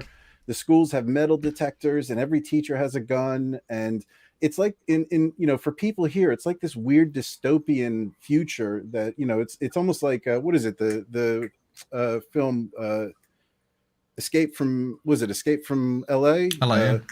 Yeah, you kind of go back to these sort of sci-fi films where, everybody is packing. It's like this weird dystopian future when you talk to people in Britain about this sort of ideal community in America. And it's so nice in Britain to not, have to see kids do active shooter scenarios, or it's just so nice that when somebody acts crazy in a supermarket here, they don't have a gun. I love that. That's fucking great. For me, that's wonderful.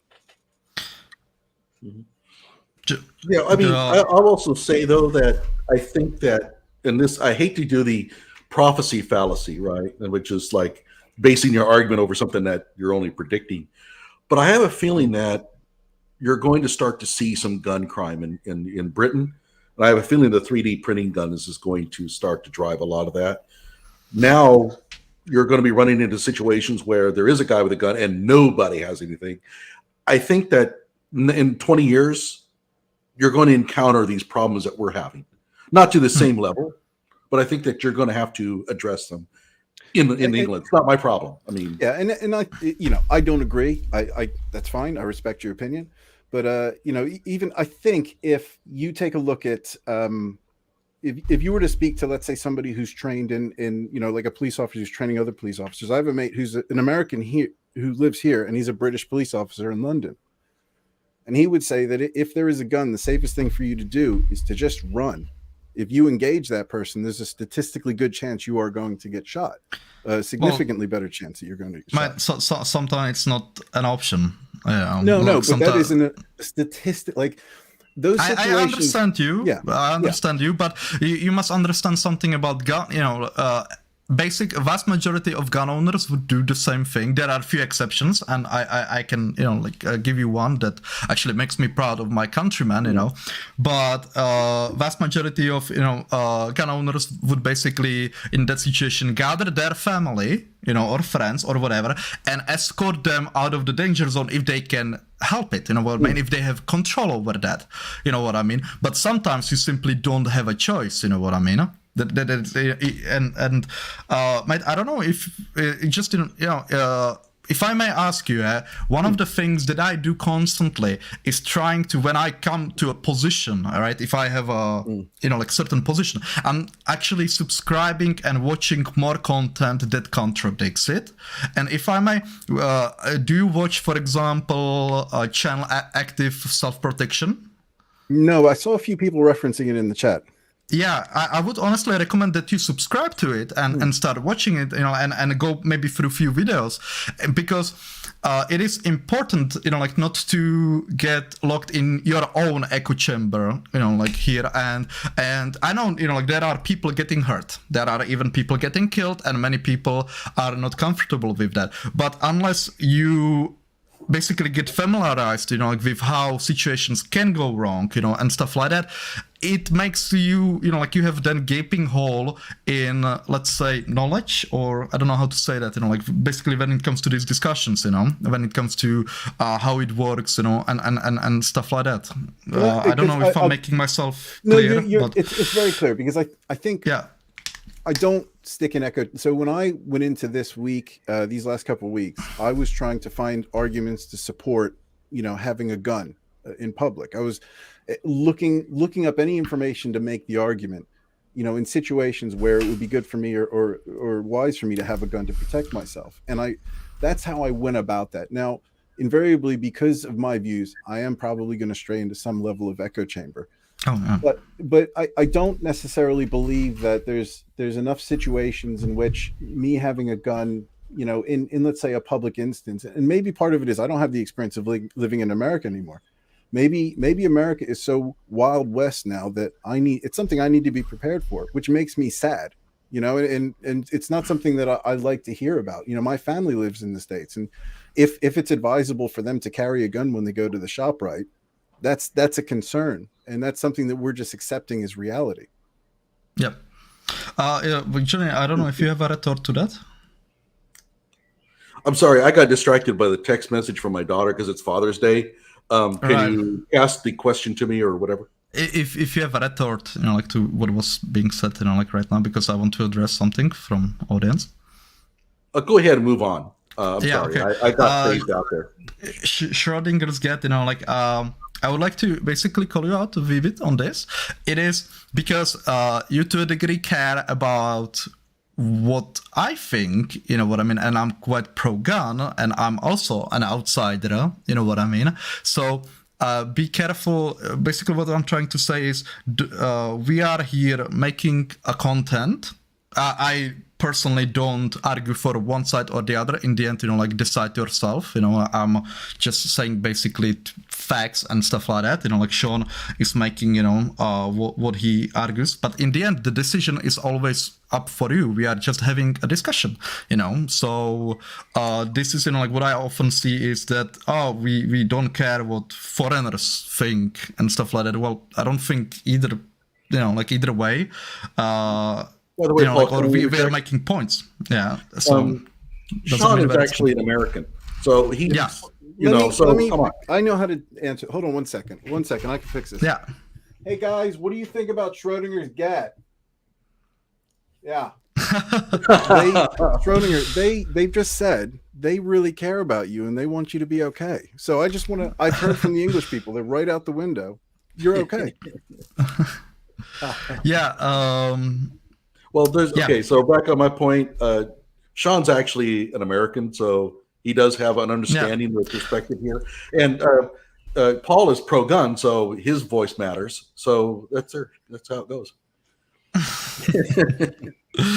Anyway, I guess since we time is limited and stuff like that, I would like to move. We forgot to go over AR-15s and section rifles specifically, Sean. What are your, let's say, gripes with civilians possessing, like AR-15?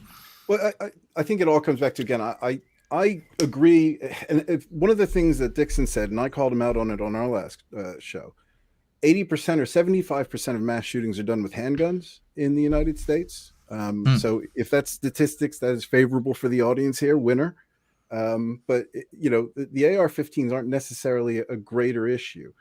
And I have no problem with people having them at home, but they're like anything. I think, again, if I go back to that Colin Noir interview on Joe Rogan, and I think everybody here would really enjoy that. He speaks very well of gun rights and advocates the Second Amendment, to the degree that everybody here would.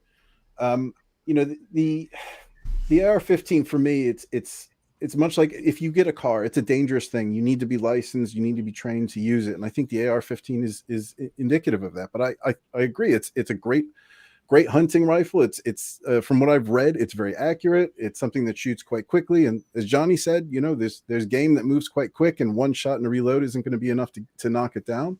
So I don't have a problem with guns specifically. It's the behavior and the culture that I hate. Okay.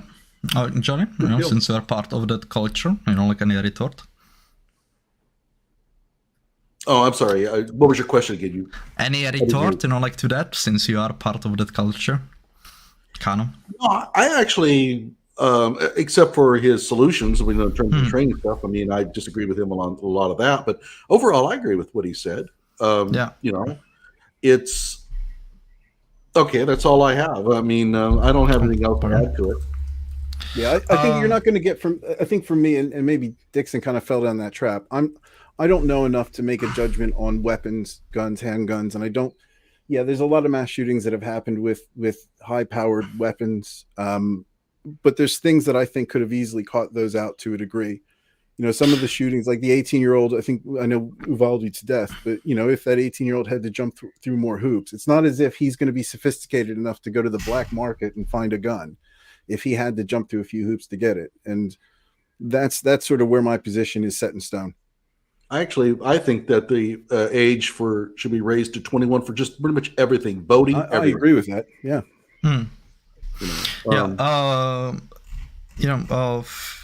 I just wanted to say that there was someone talking about bump stocks and stuff like that, and I know he was basically in favor of that. And if I may, I don't see any basically any reason for bump stocks to it's fun. You know what I mean? And you have the freedom and stuff like that. I get that, yeah. But guys, if you would basically consider this, what is the practical effect that gives you, the bump stock gives you? You mentioned there safety, that you can bump fire more accurately, but your accuracy is still shit. I'll be honest, you're shooting from a bump, with a bump stock, still, there's so much movement, and stuff like that. And you need to consider everything is a compromise, everything is a balance you need to strike, but on the other hand, who it gives a great advantage to are mass shooters, you know what I mean? So when it comes to specifically bump stocks, you know what I mean? It's basically no benefit for a law-abiding self-defender, but on the other hand, a great benefit to a mass shooter, you know what I mean? So I don't see any point for bump stocks, basically being legal. But hey, in the end, again, your country decide what you will. Yeah, I think and that's where we start to differentiate between a right and a privilege. We talked about this conversation with my brother-in-law a little bit, and there's a lot of Brits that would say that you have a right to protect yourself, and I think the debate is to what degree, can you protect yourself? What is that right? When we get into things like bump stocks, that's something that if let's say it was made legal, it needs to be regulated to hell. You need, in Czech Republic, correct me if I'm wrong, but I think you need to state why you want a specific gun, protection, hunting, and bump stock. It's a toy. Is it not? Is it what? Yeah, service? Basically, yeah. Bump stock is a toy. There, if I may, you can bump fire without a bump stock, but you are incredibly inaccurate that even when shooting into a crowd, if you would be a mass shooter, it really hinders your effectiveness if your goal is to kill as many people as possible. But on the other hand, when you have the bump stock, it improves your accuracy enough for a mass shooter to commit mass shooting. However, it will not improve your accuracy enough that I would trust myself firing with a bump stock in my home with my family. Yeah. So that's the point. The paddock shooting in Las Vegas is probably one of the rare instances where the bump stock, made that far more lethal. For the most part, as Paul said, anything on fully automatic, that barrel is going to rise, and you're just going to end up spraying the room, really too high. But I'm not going to die on that bump stock hill. As far as I'm concerned, and I know a lot of pro Second Amendment are going to be all over me about it, but the bump stock is a way to configure around a law about converting semi-auto to auto. And if that's what we give up, because frankly, I don't see any utility in having one. And, and so I don't see any infringement on that. At the same time, for the gun control people, it's not going to help you at all. Getting rid of bump stocks is not going to have any effect on that. Yeah, Tyler, if I may, like here you're making Cherry Mikulchik can shoot faster with some idol. Yeah, like dude, like he's like literally the best in the world. You know what I mean? You want to make a mass shooting as difficult for a person, and when you say that they don't help mass shooters, I greatly disagree with that. Like I don't want to have a discussion here because you cannot make your points as well as I can, like on camera. So that's kind of unfair to you and stuff like that. If you would like to talk about this, like I'm more than willing to do that. So you can contact me. We can talk about it. I greatly disagree with this. Full automatic weapons absolutely help, like mass shooters. Yeah, I disagree with you on that, Paul, but that's another story, I guess. Tyler had one comment that I did. He asked directly that I'm happy to address. And that's the one about London, which I think is an interesting question to talk about. I have it actually highlighted. Is that okay? Go ahead. Because I think I'm pretty sure that if we were to look up the stats, because I know how much everybody here loves stats, London's homicide rate is quite a bit lower than every major U.S. city. And I've spent a lot of time in London. I have friends that live in different areas, been out late, did the same in Manchester, which is actually in a lot of people's views in certain areas a bit more dicey than London. And I personally feel safer in all of those cities. If somebody's coming at me with a knife, I don't feel like I'm dying today. And generally, gun crime is 30 people died from a gunshot in England total last year, as in 2019. So I feel like my chances of surviving London are pretty damn good. There's areas of Chicago I'm not feeling too good. But that's my personal opinion. Yeah, here's I think like one of the things that this is a philosophical difference. In the end, I don't care if I know I will be coming as cold, but I would ask you, Sean, to basically that people have different values, different points on life and stuff like that. To keep it in mind. Yeah. In the end, I don't care that much that other people die. What is important to me that I don't die. You know what I mean? So if you increase, to some degree, deaths in a country, I basically still prefer of me being safe. Then it is, obviously debate as to how much you can increase, those deaths, what I mean, and stuff like that. But this is I would wager, on it, that this is a mindset of a lot of pro-gun people. By the way, Sean, the way to be safe in this country is just look up the mayor. If it's a Democrat, you stay the hell out of that city, and you'll be fine. I don't think you can support that. I don't think you can support that argument.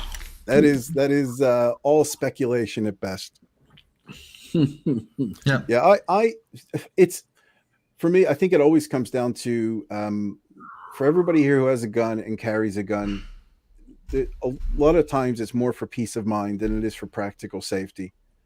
And the instances of people who I don't want to go off on a tangent, but this to me is indicative of what we can see where there's plenty of guns. Where I was watching one of these true crime shows, and there was a Marine. I don't know if you've seen the shows where it's there's neighbors. It's about neighbors who go to war with each other. And this one guy was a Marine, been in the Marines for years. He was some sort of special forces guy. He had guns in his house.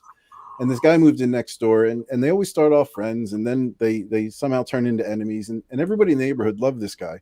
And this guy who moved in was picking on this Marine for months and months until he almost ran over his dog. And as a dog owner, I kind of get that. And then one day he decided he was going to take action, grabbed his gun, wrote a letter to say, "I'm sorry." And he went and he plowed this couple down with his handgun, which he was. And this counters some of my arguments. He was well trained. He was in the Marines, but he had his breaking point, and he was the exact person that we wouldn't expect to have your breaking point. And I think, in situations when you have a gun, it's equally possible, if not, and the more guns you have, the more chance you're going to have of somebody snapping, somebody who maybe doesn't have their shit together on a given day. Mental health is a difficult thing to deal with. And I think that's why in this country I feel safer, because there's less opportunities for people who, are having a bad day to just make a bad decision. With a knife, it's very hard to make a bad decision like you can with a gun. Well, if I may, like actually example from UK from a few years back, a Czech, like citizen was beaten to death, like in London.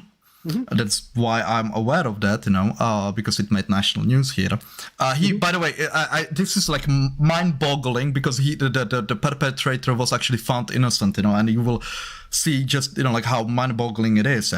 And what basically happened was that there were a group of youths, like that were riding bicycles, and they were in a kebab store, and a Czech citizen, by the way, working, for many years in UK, came in. And he just joked, like as a friendly joke, he said, "Wow, what is this, a bike gang?" And they took it, like very badly, and they, basically started to fight with him. And like he was then the Czech citizen was, then choked out, and then he gathered himself up, walked out. By the way, this is all, like by admission of those, like who were initially charged there. He walked out, was going on his way. They got on their bikes, went, in the same direction, not after him, but in same direction. He perceived it as they pursuing him. He turned around, took off his, like jacket, and let's say the leader took off a chain with a bike lock at the end, swung it, like at the man, hit him. He fell to the ground, like KO'd completely, and then he swing, like twice more at his head, with the chain and the lock, like cracking skull and stuff like that. And then he yelled, "See what you have made me do." And I'm just, well, first of all, how can this be, like how this man can be innocent, what I mean, like this perpetrator of this. I just don't understand that, like that is number one. But number two is that if you would be, this is an example of a situation, of a real world situation where nothing but a firearm will basically help you from quite a lot of, like attackers, what I mean? Because if, let's say even if he would start fighting, the person, and he would not get hit in the head, what I mean, then others will pile on, and nothing but firearm will help you in that situation, and it is directly from the UK. And I think that's going to be the case all over the world. The fact that happens a fifth of the time in the United Kingdom. Yeah, you're not saying, a lack of a gun. Yeah, there may have been a situation where if he had a gun, he could have protected himself. But I guess what you would then be saying is everybody in the United Kingdom should be carrying a gun to ensure their safety, and we're discounting what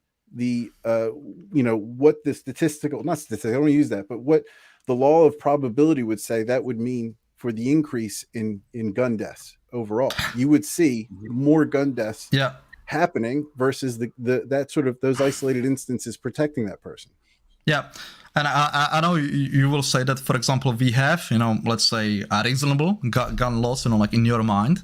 But, so understand the Czech culture, and how I see it as well is that if you don't want a firearm, hey, that's completely fine. Just don't take away the right for the others. And so you understand only around 5% of people in Czech Republic are, like have firearms, despite about the support for legal ownership, like is overwhelming. You know what I mean? Yeah, but I think that kind of supports my view that you can have guns and you can have them responsibly, but having 400 million guns makes the United States less safe.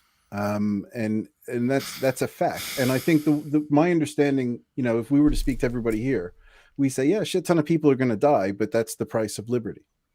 There's nothing we can do about it. And you know what? Yeah, it's all well and good. You can be safe and not get shot. And yeah, a fifth of the time people are going to die, but I don't think that's going to change. That instance you described could happen in the Czech Republic. That doesn't stop that from happening, especially given how many people are carrying guns in the Czech Republic. And my argument is that the 400 million guns and all the crime and all that, if it is bad as described, and that's a matter of opinion, but I can understand perfectly well why people would think that. That's the reason why I want a gun, is because of that. And all of the solutions about how to make gun crimes drop in this country seem to target me, but not the other person. And that's a problem. I mean, I don't think they're targeting you. I think they're well, targeting. what I mean is, I should say, the good guys with the guns, the people who want the guns for self-protection, the laws that are being put in place are the ones that are going to impact them. The ones on the other side, they don't care. And that's a problem when you have, for example, some young lady who's living in an apartment complex and her boyfriend has made threats. She needs something. And all of the statistics and the probability go out the window at that point, because the red flag laws aren't working. What's that? Is that because the red flag laws aren't working? Well, no, the boyfriend doesn't have to have a firearm. He can be just unarmed. Women are I was making a joke that I'm sure everybody in the chat thinks is hilarious. Well, and keep in mind also, any kind of red flag thing you put in, it's going to have many instances where things didn't work out as planned. Yeah. But she needs something for herself. She doesn't care about the statistics in the rest of the country. She needs to take care of her own situation and to put roadblocks in front of her, because statistically, that's a problem. Ultimately, we're in charge of our own protection. There's nobody going to protect us. Police don't have to. So ultimately, if you're going to protect yourself, you're going to have some means of doing it. Maybe a knife is enough. Almost never is. But yeah, I mean, keep in mind also, we don't have a force here that can protect people. The police aren't going to do it. Oh, they're not trained enough in the U.S. Well, they're not required to anyway. We don't have time to go down that rabbit hole. Yeah, definitely. Just police, like saving you. That is, police work is not really saving you specifically or protecting you. Specifically, it is basically protecting the society from the guy that killed you, attacked you, whatever, to find him, and arrest him. Anyway, guys, we're gonna have to go. Do you have Sean, Johnny? Do you have some final words? I do have one final comment. You made, when I watched your video, you made a comment about my argument about the video games and Grand Theft Auto. I want to address that. You misunderstood my argument. My argument wasn't that the video games were going to cause this to happen. It was that the same kind of thrill that manifests when kids play this would also manifest in when you drive over people purposely. Yeah. And therefore, I was only trying to show that is a possible avenue for future mass shooters if they weren't able to carry out a mass shooting. Not that playing video games was going to cause it. Well, I get that, and I think I was trying to make the point that Brits play the same games, and we don't see high instances of Brits, manifesting that behavior. Universal healthcare is also a variable. That's something we need to talk about at some point. I have a very unique perspective on that. Anyway, yeah, guys. Sean, you have some final words, Party? No, I appreciate the time. It's something that I'm not a natural debater, so to speak, and it's a conversation I was. View this as a rather discussion, than debate, to be honest. Yeah, well, I went into this. I've been living in the UK, and I've not really engaged anybody who had a dissenting view on guns. So this was a very, I wouldn't say uncomfortable, but this was foreign territory for me, quite literally. And I appreciate the dialogue we've had. I think my view, I think I'm walking away from this a bit endeared that, Johnny and I, let's say, coming from two sides of it, I think we do have quite a lot of middle ground. I think a lot of the stuff we debate I don't think there's a lot of it there. I think there's a lot of middle ground that we can find. And I hope that we see other people having these types of conversations, because my big takeaway from everything I see online is people get into their right and left camps, and they can't, even people in the chat, there's people here that probably will never look at things from the perspective of somebody living in Britain. And I want to see people looking at things from the perspective of a gun owner and somebody from the perspective of someone who feels vulnerable, and maybe have a conversation to find middle ground, because we don't do that anymore. Yeah, I agree with you there. Like definitely have encountered this situation quite a lot. Like since I started this YouTube channel. Guys, like unless you have anything to say, I would just like to add that thank you for watching to everyone. And one more thing, I've noticed there's quite a lot of passions in the chat. In the future, if I may suggest, if you would be willing to come on, I'm open to that. And for example, if 1 or 2 points, like to basically have a short exchange with us, like at least you don't have to be on camera, but it is not an easy task to specifically decode, like even when you write it, you know what I mean? You cannot communicate as effectively as, like via, like talking to us. So I honestly, on my channel, I would be open to sending, like links for the audience for a short while to come on in and maybe, especially if you disagree with us, then to make your points better. So anyway, thanks for watching. Yeah, so we're gonna go. Thanks, Sean, for joining in. That was a lot of fun. I enjoyed it. Thank you for putting up with me. Awesome, and it is rather rare that people who disagree talk nowadays, and so I would like to Sean to thank you very much because you came in on, and it definitely takes some courage, like to speak with people that disagree with you. By the way, I should also mention that this gun control debate we had didn't delve into the same crap that most of them do. Yeah, I agree. That's actually rather extraordinary because I've been in a lot of these and I've watched a lot of them, and the argumentation tends to get just go to hell. Yeah, it didn't happen here, and I think that's really important to point out. Yeah. Okay. So anyway, cheers, mates, and see ya next time. All right, take care.